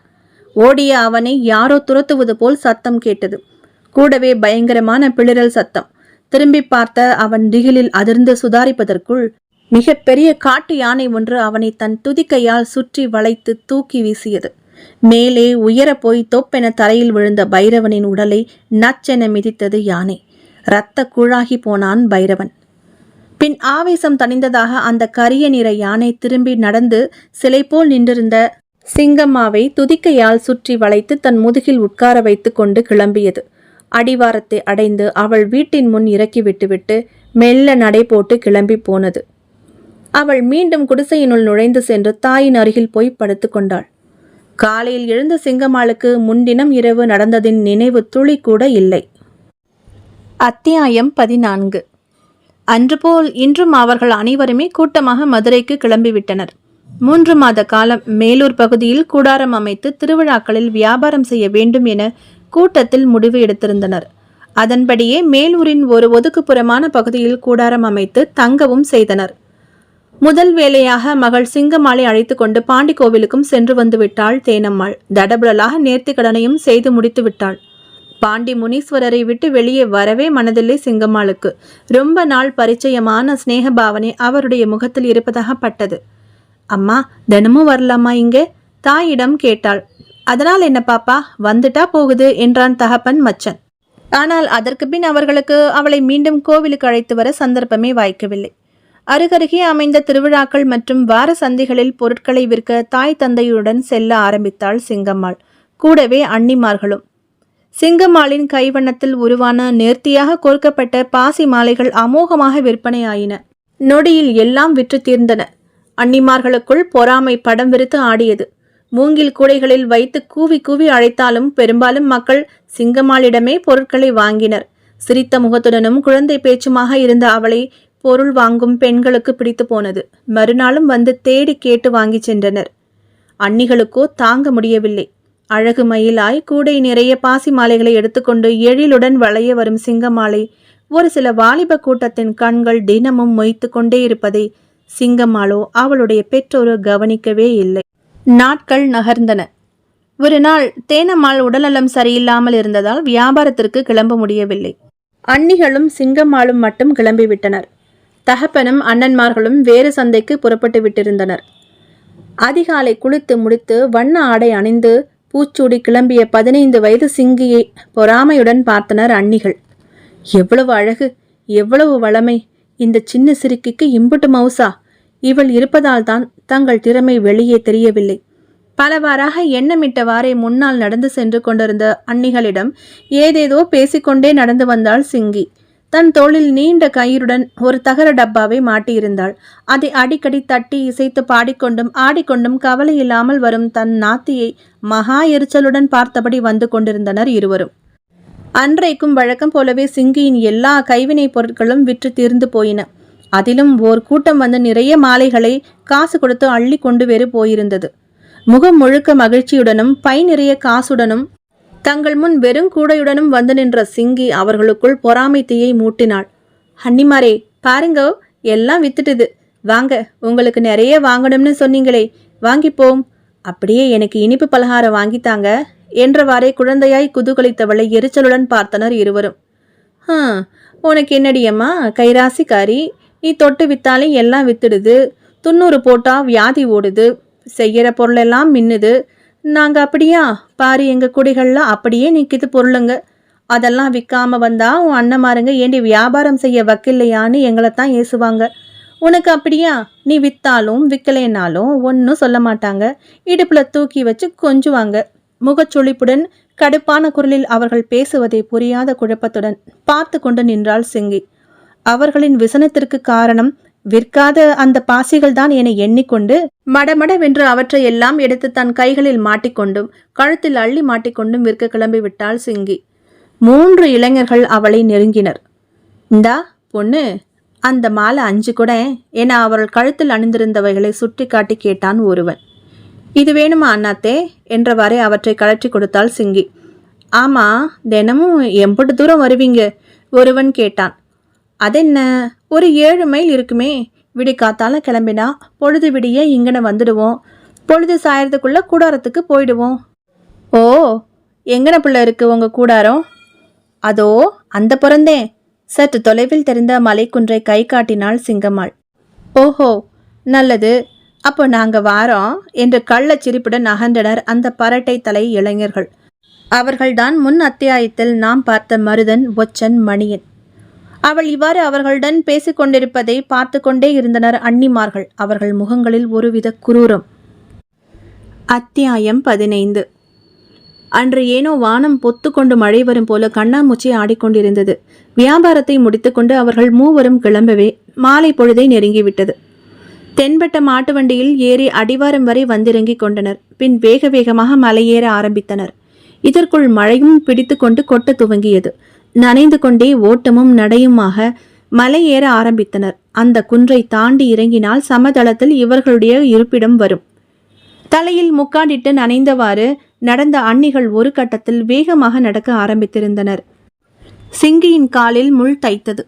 ஆவென கத்தியபடியே உட்கார்ந்து முள்ளை மெதுவாக பிடுங்கி போட்டுவிட்டு நிமிர்ந்து பார்த்தவளுக்கு பகீர் என்றது. முன்னால் நடந்து போய்க் கொண்டிருந்தவர்களை காணவில்லை. பதட்டத்துடன் எழுந்து குரல் கொடுத்தாள். ஓ அண்ணியோ! மழையின் இரைச்சலில் அவள் சத்தம் அவர்கள் காதுகளில் கேட்டிருக்குமா தெரியவில்லை. அந்தி சாய ஆரம்பித்து இருட்டு வேற கட்ட ஆரம்பித்திருந்தது. கத்தியவாறே அங்கும் இங்கும் ஓடினாள் சிங்கி. வந்த பாதை எது, போகும் பாதை எது ஒன்றும் புரியவில்லை. மலை குன்று நிறைய மரங்களையும் புதர்களையும் தன்னகத்தை கொண்டிருந்து மிரட்டியது. 1 மாதமாக வந்து போய்க் கொண்டிருந்தாலும் அரட்டை அடித்து கொண்டே வேடிக்கை பார்த்து கொண்டே வந்ததில் வழியை கவனிக்க மறந்திருந்தாள். தன் பாட்டுக்கு கூட்டமாக அம்மா, அத்தை, அண்ணி என வருபவளுக்கு பாதை தெரிந்து வைத்திருக்க வேண்டும் என தோன்றவில்லை. குத்துமதிப்பாக ஏதோ ஒரு பாதையில் உள்நுழைந்து ஓடினாள் சிங்கம்மாள். சற்று தூரம் நடந்ததுமே விளங்கிவிட்டது, பாதை மாறி வந்துவிட்டோம் என்று. இடியும் மின்னலும் அசாத்தியமாக இருந்தது. மழை பேரிரைச்சலுடன் கொட்டி கொண்டிருந்தது. அந்த 5 மணி மாலை பொழுதுக்கே கருங்கும் என்றானது. 6 மணி பொழுதுக்குள் இருப்பிடத்தை அடைய வேண்டும். அன்னிகள் இப்படி தன்னை நிர்கதியாக விட்டு செல்வார்கள் என அவள் எண்ணவில்லை. தன் தாயாராயிருந்தால் இப்படி சிறியவளான தன்னை தனியாக விட்டு சென்றிருப்பாளா? இல்லை தான் பெற்ற பிள்ளையாயிருந்தால் இவர்கள் இப்படி தன்னந்தனியை விட்டு சென்றிருப்பார்களா? குரலுக்கு பதில் குரல் கூட அன்னிகள் கொடுக்கவில்லை. மிகுந்த மனவேதனை கொண்ட சிங்கி ஒரு மரத்தினடியில் ஒதுங்கி ஒரு கல்மேடையில் உட்கார்ந்தாள். அப்பொழுது திடீரென தன்மேல் இருட்டு படர்வது போல் தோன்றியது. சடக்கென நிமிர்ந்தாள். திக்கென அதிர்ந்தாள். எதிரில் 3 இளைஞர்கள் பரட்டை தலையும் வேஷ்டி சட்டையுமாய் நின்றிருந்தனர். சந்தையில் பார்த்த அந்த மூவர் மணியன், மருதன் மற்றும் ஒற்றன். என்னம்மா பாப்பா, இங்கிட்டு வந்து உட்கார்ந்திருக்கிறவ, ஏதேனும் மொசப்பிடிக்க வந்தியா? ஒருவன் கேட்டான். இவளுக்கு அடையாளம் தெரிந்தது. காலை அவளிடம் வந்து பாசி மாலைகள் வாங்கிய 3 இளைஞர்கள். அடிக்கடி அவளிடம் பொருட்கள் வாங்குவார்கள். சற்று ஆசுவாசமானாள் சிங்கி. அது வந்துனே, அன்னிக கூட வந்தேன், வழியை விட்டுவிட்டேன். எங்க பாத போகுதுண்டே விவரம் இல்லைன்னே. பொழுது இறங்க கூடாரத்துல இறங்கணும் என்றாள் கவலையுடன் வெள்ளந்தியாக. இவ்வளவுதானே, விடு கவலைய. எங்களுக்கு தெரியும் உன் ஆளுங்க இருக்கிற இடம். இந்த காட்டுப்பாதை கொஞ்சம் அசந்து ஆளை ஏமாத்திவிடும். சரி சரி எந்திரி, போகலாம், எங்க பின்னாடியே வா என்றான் இன்னொருவன். மழையில் நனைந்து ஒரு சிற்பம் போல் உட்கார்ந்திருந்த சிங்கம்மாளின் அழகை கள்ளத்தனமாய் ரசித்தவாறே. அவர்கள் பேச்சை நம்பி சிங்கம்மா என்ற அந்த 15 வயது அப்பாவி சிறுமியும் எழுந்து அவர்கள் பின்னால் நடக்க ஆரம்பித்தாள். மழை விடாமல் அடித்தது. அத்தியாயம் 16. வெகு நேரமாகியும் அடிவாரம் கண்ணில் படவே இல்லை. மழையும் விட்டு தூறிக்கொண்டிருந்தது. இருட்டையும் விட்டது. எங்கோ உள்நோக்கி சுற்றி சுற்றி காட்டுக்குள்ளேயே நடந்து கொண்டிருப்பதாகப்பட்டது சிங்கம்மாளுக்கு. முன்னால் சுற்றுமுற்றும் பார்த்தவாறே நடந்து கொண்டிருந்த அந்த இளைஞர்கள் ஓரிடத்தில் சட்டென நின்றனர். பின்னால் கவலையுடன் வந்து கொண்டிருந்த சிங்கம்மாளை நோக்கி ஏக காலத்தில் திரும்பினர். சிங்கம்மாள் புரியாமல் அவர்களை பார்த்தாள். என்னங்கண்ணே நின்னுட்டீங்க? இடம் இன்னும் வரலையே. இந்த பக்கம் நான் வந்த மாதிரி தெரியலையே என்றவள் அப்போதுதான் கவனித்தாள் அந்த மூவரும் தன்னை நெருங்கி வட்டமாக சுற்றி நிற்பதை. பதட்டத்துடன், என்னண்ணே இப்படி வழியை மறைச்சுக்கிட்டாப்புல நிக்கிறீங்க? வழியை விடுங்க. உங்களை பார்த்தா இடம் தெரிஞ்சவங்க மாதிரி தெரியல. மழை விட்டுடுச்சு, நானே போய்க்குவேன் என்று நகர முயன்றவளை கையை பிடித்து இழுத்தான் ஒருவன். சட்டையை பிடித்து கிழித்தான் இன்னொருவன். அவள் கன்னத்தில் கை வைத்தான் ஒருவன். மறுகணம் எல்லோரும் கன்னத்தை பிடித்து கொண்டு நின்றனர். எப்பொழுது கையை வீசி அவர்கள் மூவரின் கன்னத்திலும் இறக்கினாலோ தெரியாது. மிரட்சியுடன் திரும்பினார்கள். ஆவேசத்துடன் நின்றிருந்தாள் சிங்கம்மாள். அவள் கண்களில் அனல் பறந்தது. சற்று முன் தென்பட்ட சிறுமியாக அவள் காணப்படவில்லை. இப்பொழுது ஒரு குட்டி காளியாக தோன்றினாள் அவர்கள் கண்ணுக்கு. 3 இளைஞர்களில் ஒருவன் கோபத்துடன் அவளை நோக்கி ஏய் என்று பிடிக்க பாய்ந்தான். ஓடி வந்த அவன் நெஞ்சில் தன் காலால் எட்டி உதைத்தாள் சிங்கம்மாள். மல்லாந்து விழுந்தான் அவன். மற்ற இருவரும் பாய்ந்து வந்து அவள் கையை பிடித்து இழுத்து கீழே தள்ளினர். கீழே விழுந்தவள் சட்டென மழை நீருடன் இருந்த சகதி மண்ணை கை நிறை அள்ளி தன்னை நோக்கி வந்த மூவர் மேலும் தொடர்ந்து எறிந்தாள். அவர்கள் கண்ணை குறிவைத்து மண்ணை வீசினாள். கண்ணில் ஈரமண் பட்டதும் எரிச்சலில் கத்திக்கொண்டே ஆளுக்கு ஒரு பக்கம் ஓடினர் அவர்கள். இதற்குள் சிங்கம்மாள் சுதாரித்து எழுந்து அவர்களுக்கு எதிர் திசையில் பாய்ந்து ஓடினாள். காட்டிலும் மேட்டிலும் கண்மண் தெரியாமல் ஓடி ஓடி கடைசியில் தன் ஜனங்கள் வாழும் கூடாரத்தை அவள் அடைந்தபோது இரவு 8 மணியை தாண்டி விட்டிருந்தது. அம்மா அம்மா என்று கேவலுடன் ஓடி வந்த சிங்கி சட்டென நின்றாள். வட்ட கூடாரங்களின் பரந்த பகுதியில் தீப்பந்தங்களின் வெளிச்சத்தில் அவளுடைய வீட்டு ஆட்களும் உறவினர்களும் தரையில் குந்த வைத்து உட்கார்ந்திருந்தனர். சிங்கியை அவர்கள் பார்த்த பார்வையில் அருவருப்பும் வெறுப்பும் அப்பட்டமாக தெரிந்தது. அடி குல துரோகி! இந்த வார்த்தை வெளிவந்தது அவளுடைய அன்புக்குரிய அண்ணன்களின் வாயிலிருந்து. அவர்களின் பின்னால் 2 அண்ணிமார்களும் பவ்யமாய் நின்றிருந்தனர். அவர்களின் முகங்களில் வெற்றி பெருமிதம். அத்தியாயம் 17. வரும் வழியில் முள்குத்தி பின்தங்கிய தங்களது சின்ன நாத்தனாரின் அண்ணி அண்ணி என்ற பரிதவிப்பு குரல் அவர்களுக்கு கேட்டதுதான். ஆனால் அவர்கள் திரும்பி பார்க்கவோ நிற்கவோ தயாராக இல்லை. இவ்வளவு கித்தாப்பும் செல்வாக்குமாய் இருப்பவளுக்குத்தானா வழக்கமாய் வரும் பாதை தெரியாது? எல்லாம் வந்து சேர்ந்து விடுவாள் என்ற அலட்சியமாக சிங்கி கூப்பிட கூப்பிட நடந்து வந்து விட்டனர் இருவரும். வீட்டில் இருப்பவர்கள் சிங்கம்மாள் எங்கே என பதற்றத்துடன் கேட்டதற்கு, வழியில் யாரோ தெரிந்தவர்களுடன் பேசிக்கொண்டே வந்தால் நாங்கள் கூப்பிட்டதற்கு எங்களை போகச் சொல்லிவிட்டால் பிறகு வருவதாக என கூசாமல் பொய் சொல்லிவிட்டார்கள். அண்ணன்கள் அவர்களை அடிக்க பாய்ந்தனர். தேனம்மாள் அரிவாளை எடுத்தாள். பாமன் மகன் வீரங்கி வானத்துக்கும் பூமிக்குமாய் குதித்தான். அவள் சின்ன பெண், அவளை எப்படி தனியே அந்நிய ஆடவர்களுடன் விட்டுவிட்டு வரலாம் என கத்தினான். தலைவரும் வீரங்கியின் தகப்பனுமாகிய தேனம்மாளின் அண்ணன் நரித்தொம்பன் மட்டும் எதுவும் பேசாமல் இறுக்கமாக அமர்ந்திருந்தான். அவனுடைய முகம் யோசனையில் ஆழ்ந்திருந்தது. 6 மணியாகியும் சிங்கம்மாள் கூட்டத்துடன் வந்து சேராததால் தகவல் வயதான மூப்பருக்கு போனது. தடியை ஊன்றிக் கொண்டு வந்துவிட்டார் அவர். கொட்டும் மழையையும் பொருட்படுத்தாமல் அனைவரும் அங்கேயே உட்கார்ந்திருந்தனர். தேட கிளம்பிய தகப்பன் மச்சனையும் தடுத்துவிட்டனர் பெரியவர்கள். அவள் ஒன்றும் விவரம் தெரியாத சின்ன பிள்ளை இல்லை. காலையில கூட்டு விட்டு கிளம்பினா தன் இனத்தோடு வந்து நேரத்தோடு சேரணும்னு பறவைகள் விலங்குகள் முதற்கொண்டு எல்லா உயிருக்குமே தெரிஞ்சிருக்கும்.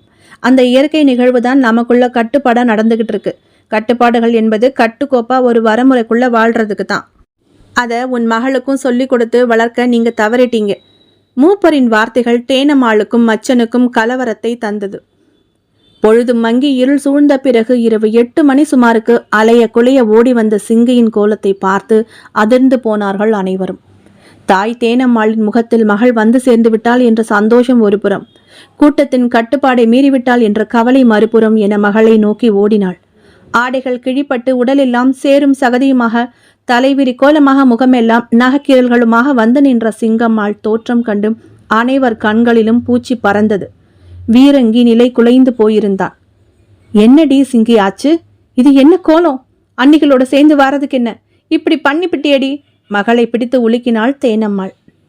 இப்படி எங்க தலையில கல்ல தூக்கி போட்டுட்டியடி. அண்ணன்கள் அவளை அறைந்தனர். பரிதவித்து போனாள் சிங்கம்மாள். ஐயோ அண்ணே, என்ன ஆச்சு தெரியுமா? வார வழியில் நல்ல மழை பிடிச்சிக்கிடுச்சு. காலில் முள்ளு தச்சு அதை எடுத்துக்கிட்டு நிமிறதுக்குள்ளார அண்ணிகளை காணோம். நான் சத்தமாக கூப்பிட்டேன். அவங்க காதலையும் விழாமல் வேகமாக போயிட்டாங்க. சிங்கம்மாள் அழுகையுடன் பதிலளித்தாள். அதை கேட்டதும் 2 அண்ணிகளுக்கும் ஆங்காரம் வந்துவிட்டது. இந்தாடி நாத்தனா, எங்களை குறை சொன்னா அப்புறம் வேற மாதிரி ஆயிடும். உன் வயசுல எங்களுக்கெல்லாம் உங்க அண்ணனுகளோட கல்யாணமே ஆகி போச்சு. ஆமா பாத்துக்க. உனக்கு என்ன ஒண்ணுமே தெரியாதா? நீ என்ன தரையிலையா நடக்கிறவ? எப்ப பாரு வானத்துல தானே மிதந்துக்கிட்டு இருக்கவ. இங்க காலை தூக்கினா அங்கன குதிக்கிறவ. நாங்கதே மழையில காது கேட்காம வந்துட்டோம்டா. நீ வெரசா வர வேண்டியதானடி. அங்கன நின்று யாருக்காக காத்து கிடந்தியோ?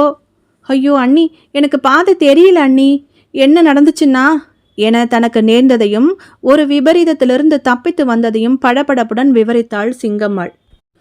அதை கேட்டதுமே அண்ணிகள் இருவரும் தங்கள் கைகளை தட்டி கன்னத்தில் வைத்து கொண்டனர். பார்த்தீங்களா, நாங்க அப்பவே நினைச்சோம், அந்த பயலுவளோட சந்தையில் பேச்சென்ன சிரிப்பென்ன, இப்படி பல்ல காட்டுனா எதுல போய் முடிய போகுதோன்னு நினைச்சோம். அப்படியே நடந்து பிடிச்சில்ல. ஆமா, அவனுங்களுக்கு எப்படி தெரியும் நீ அங்கன வழி மாறி வரப்போறேண்டு? நாங்க பார்க்கவே இந்த மலையை கை காட்டி ஏதோ சொல்லிக்கிட்டு இருந்தியே. நான் முன்னாடி போய் முள் தச்சு நிற்கிற மாதிரி நிற்கிறேன், நீங்கள் பின்னாடியே வாங்கன்னு அப்படி சொல்லிட்டு தான் வந்தியோ என்னவோ? யாரு கண்டா? எலும்பில்லாத நாக்குகள் ஏகத்துக்கும் அசைந்தன. வார்த்தைகளை கொட்டின. துடித்து போனாள் சிங்கம்மாள். கண்களில் நீர் பிரவாகம். தாய் தேனம்மாளின் கால்களில் விழுந்தாள். தேனுமா, நான் சொல்கிறத நீயாவது நம்புமா? எனக்கு ஒன்றுமே தெரியாது. அவங்க தான் என்கிட்ட வந்து வம்பு பேசினாங்க. போராடி மீண்டு வந்திருக்கேன் அத்தா, என்னை நம்புங்க. கதறின மகளை தோளை தொட்டு எழுப்பினாள் தேனம்மாள். அவளது முகம் பல உணர்ச்சி கலவைகளில் தத்தளித்தது. மகளை ஒரு நொடி உற்று நோக்கினாள். பின் அணைத்து கொண்டாள். எல்லோரையும் ஒரு பார்வை பார்த்தாள். என் மக சொல்கிறத நான் நம்புறேன். முதல்ல அவள் சாப்பிடட்டும், பசியோடு இருக்கா. அவளை சாப்பிட வச்சுட்டு நம்ம பஞ்சாயத்துக்கு நான் அப்புறம் வாரேன் என்று உறுதியான குரலில் சொல்லிவிட்டு விசும்பிய மகளை அணைத்து கொண்டு கூடாரத்தினுள் சென்று விட்டாள். யாரும் எதுவும் பேசவில்லை. அந்த வசிப்பிடமே அமைதியாக இருந்தது. சாப்பிட்டுவிட்டு உடனேயே சோர்வும் அசதியுமாயிருந்த சிங்கம்மாள் உறங்கி போனாள். நள்ளிரவு கடந்த நிலையில் சிங்கம்மாளை யாரோ தட்டி எழுப்பினார்கள். சிங்கி, எமாடி சிங்கி, எழுந்திரு தாயி. தகப்பன் மச்சனின் குரல் காதோரம் கேட்டதும் மெல்ல கண்விழித்தாள் சிங்கம்மாள். உடலெல்லாம் அடித்து போட்டது போல் ஒரே வலி.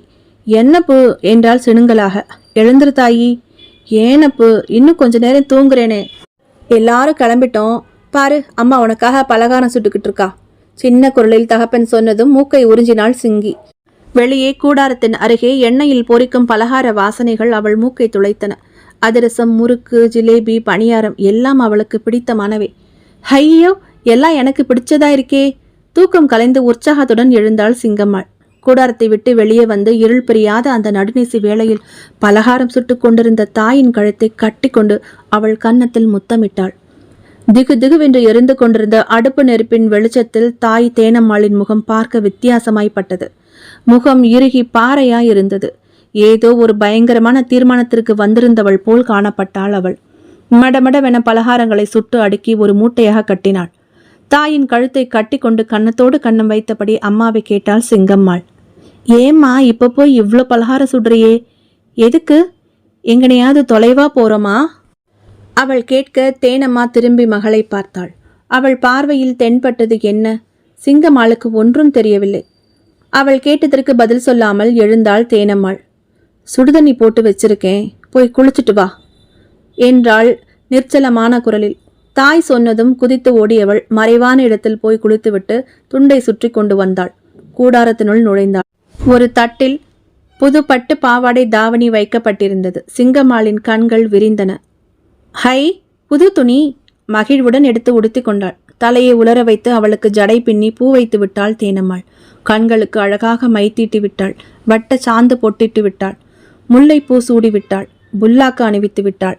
கூடாரத்தை விட்டு வெளியே வந்தனர் இருவரும். வெளியே இறுகிய முகங்களோடு 6 அண்ணன்மார்களும் தகப்பனும் நின்றிருந்தனர். அண்ணிகளை காணவில்லை. கிளம்புவோம் என்றான் பெரியண்ணன் எங்கோ பார்த்து கொண்டு. என்றாள் தேனம்மாள் தரையை பார்த்த வண்ணம். மற்றவர்கள் கூடாரங்கள் எல்லாம் இருளில் இருந்தன. மகளின் கையை இறுக்கமாக பற்றியவாறே சமதளத்திலிருந்து மீண்டும் அருகிலிருந்த குன்றின் மேல் ஏறத் துவங்கினாள் தேனம்மாள். அவர்கள் செல்வதையே கூடாரத்திலிருந்து எட்டி பார்த்து கொண்டிருந்த அண்ணிகளின் முகங்கள் திகிலில் இருந்தன. முன்னால் ஆண்கள் நடந்தனர். கைகளில் தீவர்த்திகள் பிடித்திருந்தனர் இருவர். சற்று தூரம் நடந்ததும் குன்றின் மறுபுறம் சமதளம் வந்தது. மரங்கள் அடர்ந்த பகுதி அது. அங்கே நின்றனர் அண்ணன்கள். சுற்றுமுற்றும் பார்த்துவிட்டு தேனம்மாளிடம் திரும்பினர். அவள் முகத்தை பார்த்து மெலிதாக தலையாட்டினான் பெரியவன். தேனம்மாள் நின்றாள். ஒரு பெரிய மரத்தின் வேரில் உட்கார்ந்தாள். தூக்க கலக்கத்துடன் நின்றிருந்த மகளை கையை பிடித்து உட்கார வைத்தாள். பலகார முட்டையை பிரித்து மகளுக்கு ஒவ்வொன்றாக ஊட்டிவிட ஆரம்பித்தாள். ஆசையாய் உண்டாள் சிங்கம்மாள். சற்று தூரத்தில் அண்ணன்கள் நின்று கொண்டிருந்த இடத்திலிருந்து சத் சத் என்று மண்ணை கொத்தும் ஓசை கேட்டது. அதிரசத்தை உண்டவாறே அந்த பக்கத்தை பார்த்தாள் சிங்கம்மாள். அங்க அண்ணமாருங்க பள்ளம் தோன்றாங்களா? ஏமா? தாயை பார்த்து கேட்டாள். அந்த புறம் ஒரு தரம் திரும்பி நோக்கிவிட்டு தலையை குனிந்து கொண்டாள் தேனம்மாள். அது ஒண்ணுமில்ல, காட்டு முயலுங்களுக்காக குழி வெட்டிக்கிட்டு இருப்பாங்க. நீ இந்த பக்கம் திரும்பி சாப்பிடு. போதுமா, வயிறு ரொம்பிடுச்சு, முடியல, தூக்கமா வருது. சின்னதாக கொட்டாவி விட்ட மகளை இமைக்காமல் பார்த்தாள். அவள் கண்ணிமையோரம் நீர் துளித்தது. சட்டென அதை சுண்டி விட்டுவிட்டு மகளை இழுத்து அணைத்து கன்னத்தில் முத்தமிட்டாள். மகளும் தாயை அணைத்து கொண்டு முத்தமிட்டாள். பின் தன் கால்களை நீட்டி சிங்கம்மாளை மடியில் படுக்க வைத்து தட்டி கொடுக்க ஆரம்பித்தாள். புன்முறுவலுடன் தாயை பார்த்து கொண்டே மெல்ல மெல்ல உறங்கி போனாள் சிங்கம்மாள். குழியை வெட்டிவிட்டு வந்தனர் அண்ணன்மார்கள். உறங்கும் தங்கையை பார்த்தனர். தன் கையிலிருந்த எதையோ எடுத்து தலைக்கு மேலே உயர்த்தினான் ஒரு அண்ணன். அது ஒரு பெரிய இரும்பு உளி. தீப்பந்தங்களின் வெளிச்சத்தில் பளபளத்தது. அத்தியாயம் 18. இடி போல் பின்மண்டையில் ஏதோ ஒன்று படுவிசையுடன் நங் என்ற சப்தத்துடன் பயங்கரமாக மோதியதும் அம்மா என கத்திக்கொண்டே உறக்கத்திலிருந்து கண்விழித்தாள் சிங்கம்மாள். வலி உயிரை தின்றது. கண்களை திறக்க பிரயத்தனப்பட்டாள். முடியவில்லை. அவளுடைய பின்னந்த அலையிலிருந்து பெருகிய ரத்தம் தேனம்மாளின் புடவையை நனைத்தது. மிகுந்த பிரயத்தனப்பட்டு இமைகளை பிரித்தாள். எதிரில் தாய் தேனம்மாளின் முகம் தீவர்த்திகளின் வெளிச்சத்தில் ஒரு இறுகிய கல் சிலை போல் காணப்பட்டது. மகளையே வைத்த கண் வாங்காமல் பார்த்து கொண்டிருந்தாள். அம்மா! ஈனஸ்வரத்தில் முனகினாள் சிங்கம்மாள். வலி தாழாமல் விழிகளிலிருந்து நீர் அருவியாய் கொட்டியது. வலிக்குதுமா? எதாலேயோ அடி விழுந்திருக்கம்மா, எழுந்திருக்க முடியல. சிரமப்பட்டு தன் தாயின் கைகளை தேடி பிடித்தாள் சிங்கம்மாள். தேனம்மாளிடம் துளி அசைவில்லை. என்னை எழுப்பி விடுமா சொல்லிக்கொண்டே தன் பின்னந்தலையை தடவி பார்த்தாள் சிங்கம்மாள். கருஞ்சிவப்பு நிறத்தில் ரத்தம் பிசுபிசுத்தது. அம்மா, சின்ன காயத்துக்கே அவ்வளோ பதறுவியே, இப்போ இவ்வளோ ரத்தம் வருதுமா? என்னதுமா? என்னை எழுப்பி விடமா? கேட்டுக்கொண்டே சிரமத்துடன் எழ முயன்றவளின் முன்னெற்றியில் உளி நச்சென்று மோதியது. நெற்றி பொத்து கொண்டு குருதி கொட்டியது. உளி மோதிய வேகத்தில் உருண்டு போய் அந்த மரத்தின் வேர்களுக்கிடையில் போய் விழுந்தாள் சிங்கம்மாள். உடல் தலை வெட்டப்பட்ட ஆடு போல் உதறியது. கை கால்கள் வெட்டி கொண்டன. திறந்திருந்த விழிகளில் கையில் பிடித்திருந்த உளியுடன் நின்றிருந்த அண்ணன்களும் இறுகிய முகத்துடன் வேறு எங்கோ பார்க்க நின்றிருந்த தாயும் பட்டனர். ஏம்மா, ஏன் இப்படி? கேள்விகள் பிறந்து மனதினுள்ளேயே புதைந்து போனது. தன் பலத்தையெல்லாம் ஒன்று திரட்டி கையை தாயை நோக்கி நீட்டினாள். அவ்வளவுதான். கதறியபடியே விழுந்து கிடந்த மகளை நோக்கி ஓட எத்தனைத்த தேனம்மாளை மகன்கள் தடுத்தனர். போகாதேம்மா, இது நம்ம தலைவரோட உத்தரவு. சோரம் போன இவளை இனி நம்ம கூட்டத்தோடு சேர்க்க மாட்டாங்க. இவளை சேர்த்துக்கிட்டா நம்மளையும் கூட்டத்தை விட்டு தள்ளி விட்டுடுவாங்க. வேற வழியில தான். இவளை இல்லாம செய்யறது தான் ஒரே முடிவு. இவளை தனியா விட்டுட்டு போய் சீரழியறதுக்கு இவ செத்து போயிடுறது உத்தமம். உனக்கு பொண்ணே பிறக்கலன்னு நினைச்சுக்கோ. மகன்கள் ஒவ்வொருத்தனும் மாறி மாறி சொல்வதை கேட்ட தேனம்மாள் நெஞ்சில் அரைந்து கொண்டு கதறினாள். அவள் கதற கதற சிங்கம்மாளின் உயிருள்ள உடல் அரைக்குறையாக தோண்டப்பட்ட குழியில் புதைக்கப்பட்டது. அரை கண்கள் திறந்திருந்த அவளது விழிகளில் அனைவரையும் தீர்க்கமாய் பார்த்தபடியே கண்களை மூடினாள் சிங்கம்மாள். அவர்கள் கிளம்பிவிட்டனர். இடியும் மின்னலுமாக கொட்டி தீர்த்து மழையாக தன் கண்ணீரை பொழிந்தது வானம். அந்த அநியாயத்தை காண சகியாமல் மெல்ல மெல்ல விடை பெற்று கொண்டது இருள். காலை சூரியன் மெதுமெதுவாக எட்டி பார்க்க ஆரம்பிக்கும் நேரம். சுந்தரபாண்டி ஐயா தன்னுடைய ஆடுகளை மேய்த்து கொண்டு அந்த இடத்திற்கு வந்து சேர்ந்திருந்தார். வழக்கமாக அவர் ஆடுகளை இந்த குன்று பகுதிக்கு மேய்ச்சலுக்காக ஓட்டி கொண்டு வருவது வழக்கம். அந்த மரத்தின் கிளைகளை தன் தொரட்டியால் கீழே இழுத்து இலைகளை ஆடுகளுக்கு பதித்து போட்டு கொண்டிருந்தவர் ஒரு ஆட்டின் வினோதமான சற்று பயத்துடன் கூடிய மே என்ற சத்தத்தை கேட்டு சட்டென அந்த புறம் திரும்பி பார்த்தார். ஒரு பெரிய கருப்பு நிற ஆடு மணலில் இருந்து எதையோ வாயில் கவ்வி இழுத்து கொண்டிருந்தது. பெரியவர் வேகமாக ஓடி வந்து பார்த்தவர் பலமாக அதிர்ந்து போனார். ஆட்டின் வாயில் தட்டுப்பட்டிருந்தது ஒரு கற்றை கூந்தல். ஆட்டின் வாயிலிருந்து அதை விடுவித்துவிட்டு பரபரவென மழையால் நெகிழ்ந்திருந்த மண்ணை தோண்ட ஆரம்பித்தார். மனம் திகிலில் இருக்க உடலெல்லாம் குளிரையும் மீறி வியர்த்து கொட்டியது. மண்ணை தோண்டியவர் உறைந்து போனார். இரத்தத்தில் குளித்த ஒரு பெண்ணின் முகம் மண் திப்பிகளுடன் தெரிந்தது. அதே நேரம் அதனிடமிருந்து முனகல் சத்தமும் கேட்டது. 2 அடி பின்னுக்கு நகர்ந்து போனார். மீண்டும் முனகல் சத்தம். தைரியத்தை வரவழைத்து கொண்டு அந்த உடல் அருகே போனார். உற்று பார்த்தார். அட கடவுளே, என்ன கொடுமை இது! ஒரு இளம்பெண் உயிருடன் புதைக்கப்பட்டிருக்கிறாளா? சடசடவென மண்ணை கைகளாலேயே எடுத்து போட்டுவிட்டு சிங்கம்மாளின் உடலை குழியை விட்டு வெளியே தூக்கினார். தன் மடியில் போட்டுவிட்டு முகத்தை நீரால் கழுவினார். அவர் மனம் அழுதது. கடவுளே, இவ்வளவு அழகிய சின்ன குழந்தையை கொடூரமாய் அடித்து உயிருடன் புதைத்தது யார்? உடையை பார்த்ததுமே அவருக்கு அவள் நாடோடிகள் கூட்டத்தை சேர்ந்த பெண் என தெரிந்துவிட்டது. 2 முறை சிங்கம்மாளை பார்த்தும் இருக்கிறார் அவர். மான் போல துள்ளிக்கொண்டு அவர் வசிக்கும் கிராமத்தை தாண்டித்தான் தன் கூட்டத்தாருடன் செல்வாள் அவள். இவளது வயதில் அவருக்கும் ஒரு பேத்தி கூட இருக்கின்றாள். தாயி, தாயி, மெல்ல கூப்பிட்டார் அவர். தண்ணி, தண்ணி வேணும். சிங்கம்மாளின் உதடு மெல்ல அசைந்தது. உடனே அவர் தன் தோளில் மாட்டியிருந்த குடுவையிலிருந்து சாப்பிட கொண்டு வந்திருந்த நீராகார தண்ணீரை அவள் வாயில் மெதுமெதுவாக ஊற்றினார். கண்களை திறந்து பார்த்தாள் சிங்கம்மாள். கடைசி வினாடியில் தனக்கு ஜீவ தண்ணீர் ஊற்றிய அந்த பெரியவரையே இமைக்காமல் பார்த்தாள். பின் அவருடைய மடியிலேயே அவளுடைய தலை சாய்ந்து அவளுடைய மூச்சு விடை பெற்று கொண்டது. ஐயோ புள்ள, என் கையில போயிடுச்சே!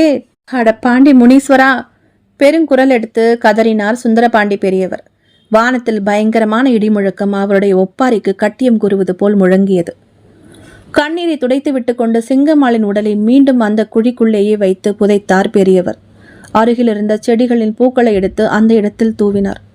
ஒரு மண் விளக்கை அந்த இடத்தில் ஏற்றி வைத்தார். பின் கையெடுத்து கும்பிட்டார்.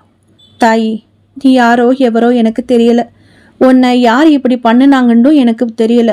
உன் ஆத்மா சாந்தியாகட்டும். உன்னை இப்படி பண்ணவங்கள எங்க குலதெய்வம் அந்த பாண்டிமுனி ஐயா நின்னு கேட்பாரு என சொல்லிவிட்டு பெருகிய கண்ணீரை துடைத்தவாறே அங்கிருந்து சென்று விட்டார். அதன் பிறகு 2 வாரங்கள் கழித்துதான் நாம் முதல் அத்தியாயத்தில் பார்த்த அகிலா விஷயங்கள் நடக்க ஆரம்பித்து அத்தனை சிறுமிகளும் பேய் பிடித்து ஆடி திடீரென காணாமல் போனது. இதில் அகிலாதான் அந்த சுந்தரபாண்டி ஐயாவின் மகள் வயிற்று பேத்தி. அத்தியாயம் 19. மறுநாள் காலை மகன் ஊருக்கு போய்விட்டு திரும்பி வந்திருந்த சுந்தரபாண்டி பெரியவருக்கு அப்பொழுதுதான் தன் பேத்திக்கு நடந்த விஷயங்களும் அதன் பின் கோவிலில் நடந்த விஷயங்களும் தெரிய வந்தன. அவருக்கு ஒரே அதிர்ச்சி. ஏற்கனவே அன்று ஒரு சிறு பெண்ணை மனசில்லா மனசுடன் புதைத்துவிட்டு வந்த கவலை அவரை அரித்து கொண்டிருந்தது. இந்த விஷயத்தை ஊருக்கு சொல்லி அதன் பின் காவல்துறை விசாரணைக்கு தன்னால் அலைய முடியாது என்றுதான் அவர் அதை வெளியில் சொல்லவில்லை. மனக்கிலேசத்துடன் தான் மகன் வீட்டிற்கு சென்று 2 வாரங்கள் கழித்து திரும்பி வந்தது. வந்தால் இப்படி ஒரு களைபரம். ஊருக்குள் கோவிலுக்கு ஓடினார். அங்கே ஒன்றும் தோன்றாமல் எங்கோ வரித்தபடி அமர்ந்திருந்த பூசாரியை நெருங்கினார். இருவருமே நண்பர்கள்தான். வா சுந்தரபாண்டி, பாத்தியா கொடுமைய? நம் காலத்துல ஒரே நேரத்துல 2 ஏன் 5 பேரை கூட பேய் ஓட்டி இருக்கோம். இப்ப என்னடாண்டா அத்தினி குமரி பொண்ணுகளுக்கும்லாம் பேய் பிடிச்சு ஆடுதுங்க. ஆடிக்கிட்டே ஓடி போய் மறைஞ்சிட்டுதுங்க. ஆளுங்க மிரண்டு போய் கிடக்கானவ. காவல் நிலையத்துக்கு போறானுவலாம் பிராது கொடுக்க. நானும் ஆத்தா கிட்ட எப்படியோ குறி கேட்குறேன். ஆத்தாவோட நான் அசைய மாட்டேங்குதே. அவர் புலம்பினார். அவர் சொல்வதை அமைதியாக கேட்டுக்கொண்டிருந்த பெரியவருக்கு பொறி தட்டியது. சிறு குமரிகளா? உடனே டக்கென எழுந்தார். பூசாரி, உடுக்கை எடுத்துக்கிட்டு வாயா என் பின்னாடி. 70 வயதை மீறிய வேகத்தோடு குடுகுடுவென அந்த குன்றின் மேல் ஏற துவங்கினார் பெரியவர். ஒன்றும் புரியாமல் பூசாரியும் அவர் பின் ஓட விஷயம் அறிந்த ஊர் மக்களும் அவர்களை பின்தொடர்ந்தனர். வேக வேகமாக ஓடி பெரியவர் வந்து நின்ற இடத்தை பார்த்ததுமே அனைவருக்குமே தூக்கி வாரி போட்டது. அன்று எங்கு அவர் சிங்கம்மாளை மீண்டும் புதைத்து விளக்கு ஏற்றி வைத்துவிட்டு சென்றாரோ அதே சமாதி மண்மேட்டில் அகிலா தலை கவிழ்ந்து உட்கார்ந்திருந்தாள். அவளை சுற்றிலும் அத்தனை இளம்பெண்களும் சிறுமிகளும் உட்கார்ந்திருந்தனர். அவர்களுடைய விழிகள் எல்லாம் எங்கோ நிலை குத்தி வெறித்து கொண்டிருந்தன. விழிகள் எல்லாம் வெள்ளை வெளியேறென தெரிந்தன. சுந்தரபாண்டி பெரியவருக்கு புரிந்துவிட்டது. அந்த இளம்பெண்ணின் ஆத்மாதான் இவற்றிற்கெல்லாம் காரணம் என. அப்படியே மண்டியிட்டு கதற ஆரம்பித்தார். சின்ன தாயி, இது என்னம்மா கூத்து? நாங்க என்ன தப்புமா செஞ்சோம்? எங்க பிஞ்சுகளுக்கு ஏன் இந்த தண்டனை? அவர் பெருங்குரலில் அலற ஊர் மக்கள் ஒன்றும் புரியாமல் பீதியுடன் அவரை வெறித்தனர். அகிலாவின் அப்பா மாணிக்கமும் அம்மா அன்னம்மாளும் பெரியவரை நோக்கி ஓடி வந்தனர். ஏ அப்பே, என்னப்பே சொல்றிய? இங்கன என்ன நடக்குதுன்னு உனக்கு தெரியுமா? தன் தந்தை சுந்தரபாண்டி கிழவரை உலுக்கினாள் அன்னம்மாள். தெரியும் அக்கா, இங்கனதே அதோ அந்த இடத்துலதே 5 நாளைக்கு முன்னாடி என அன்று தன் சிங்கமலை அரைக்குறை உயிருடன் பார்த்ததும், பின் அவள் இறந்து தான் அவளை மீண்டும் குழியில் வைத்து புதைத்ததும் என சகலமும் சொல்ல ஊர் மொத்தமுமே அப்படியே உறைந்து போனது. அந்த புள்ள பச்சை குருத்து, பக்கத்து குன்னு அடிவாரத்துல கூடாரம் போட்டு தங்கியிருந்த நாடோடி கூட்டத்தை சேர்ந்த பொண்ணுவே. நான் பார்த்துருக்கேன். மறுநா அந்த இடத்த போய் பார்த்தேன். அங்கன யாருமே இல்லவே. கூடாரத்தை காலி பண்ணிவிட்டு போயிட்டானுவ. புள்ளைய யாரு எதுக்கு இப்படி கொன்னு புதைச்சாங்கன்னு தெரியலவே என்று தழுதழுப்புடன் கூறினார் பெரியவர். அதுவரை அவிழ்ந்த கூந்தலுடன் தலையை குனிந்து அமர்ந்திருந்த அகிலா மெல்ல நிமிர்ந்தாள். அவரை பார்த்தாள். பெரியவர் திடுக்கிட்டார். அவள் முகம் அன்று அவர் பார்த்த குடியில் புதைக்கப்பட்ட அதே இளஞ்சிறுமியின் முகம். ஆத்தா, கையெடுத்து அவளை கும்பிட்டார் அவர். நான் ஏதேனும் தப்பு செஞ்சிருந்தா தண்டனை எனக்கு கூடம்மா. பச்சை பிள்ளைகளை விட்டுடுதாயே. இமைக்காமல் அவரையே பார்த்த அகிலா சட்டென அழத் துவங்கினாள். விம்மி விம்மி அழுத அகிலாவின் உடலில் இருந்த சிங்கம்மாளின் ஆத்மா சற்று நேரத்திற்கெல்லாம் ஆஸ்வாசமானது. தாயி, மெதுவான குரலில் அவளை பார்த்து கேட்டார் பெரியவர். இவள் நிமிர்ந்து பார்த்தாள். உன்னை யாருமா இப்படி பண்ணது? சொல்லுமா. அந்த கொலைபாதகனை பிடிச்சி தண்டிச்சு உனக்கு நீதி வாங்கித்தாரோம். தேவையில்லை தாத்தா. சிங்கம்மாளின் குரல் மெதுவாக வெளிவந்தது. தான் யார், தனக்கு என்ன நடந்தது என சகலமும் கண்ணீருடன் விவரித்தாள் அவள். பின் சொன்னாள். அவள் குரலில் கோபம் பயங்கரமாக நிறைந்திருந்தது. நான் சாக யார் யாரெல்லாம் காரணமோ அவகளை எல்லாம் நானே பொலி போட்டுட்டேன். ஆனாலும் எனக்கு சாந்தி கிட்டலையே. அநியாயமா இழந்த என் உயிருக்கு பலியா நான் நிறைய உயிர்களை வாங்க போறேன். அவள் ஒரு மாதிரி சிரிப்புடன் சொல்லவும் எல்லோருக்குமே தூக்கி வாரி போட்டது.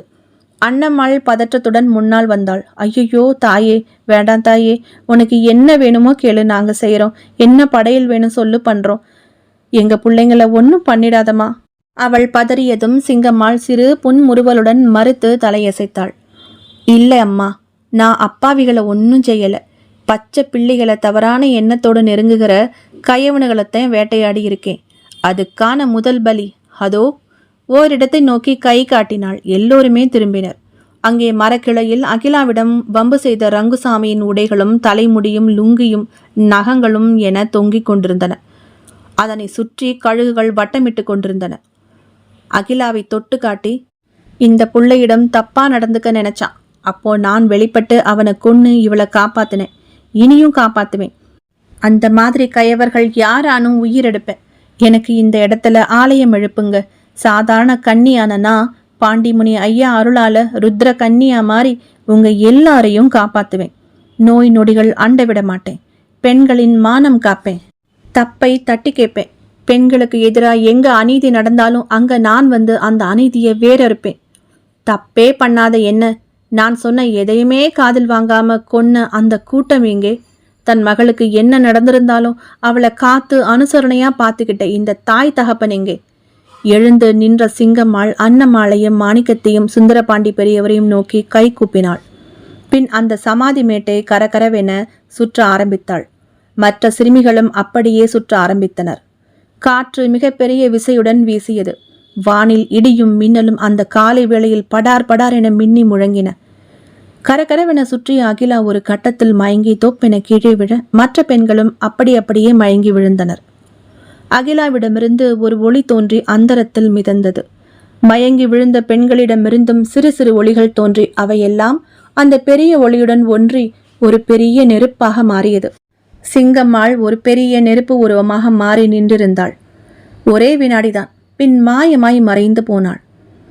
மறுநொடிய அகிலா, செண்பகா உட்பட அனைத்து பெண் குழந்தைகளும் மயக்கம் தெளிந்து பறக் பறக்கென முழித்தவாறே எழுந்து அமர்ந்தனர். சுந்தரபாண்டி பெரியவர் கைகளை கூப்பி தொழுதார். ஆத்தா என்றது அவர் உதடு. அடுத்த சில நாட்களுக்கெல்லாம் மடமடவென சிங்கம்மாள் புதைக்கப்பட்ட இடத்துக்கு அருகே அவளுக்கென்ன கோவில் ஒன்று எழுப்பப்பட்டது. சிங்கம்மாளின் அதே உயரம் அளவுக்கு நிற்கும் தோரணையில் அவளை தாங்கள் கண்ட அதே உடை மற்றும் தோற்றத்துடன் சுதை சிற்பம் செய்து வழிபட ஆரம்பித்தனர் மக்கள். இன்றளவும் தன்னை நாடி துன்ப முகத்துடன் வரும் பக்தர்களுக்கு குழந்தை செல்வம், கல்வி, சிறப்பான வாழ்வு என அள்ளி வழங்கிக் கொண்டிருக்கின்றாள் சிங்கம்மாள். மதுரையின் மேலூரில் மில்கேட் என்ற இடத்தில்தான் சிங்கம்மாள் கோவில் உள்ளது. முற்றும். அன்பு நண்பர்களே, கேட்ட படித்த உண்மை சம்பவங்களை அடிப்படையாக கொண்ட இந்த கதையை சில கற்பனை கலந்து உங்களுக்கு ஒரு நாவல் வடிவில் வழங்கி இருக்கின்றேன். என்னுடைய இந்த முயற்சிகளுக்கு உங்களுடைய ஆதரவை கொடுக்கணும். மறக்காமல் லைக், ஷேர், சப்ஸ்கிரைப் பண்ணுங்க. ஹை பட்டனை அழுத்தி உங்க பாயிண்ட்ஸ்களை எனக்கு கொடுங்க. மீண்டும் இதேபோல் இன்னொரு சுவாரஸ்யமான திகில் கதையில உங்களை சந்திக்கிறேன். நன்றி, வணக்கம்.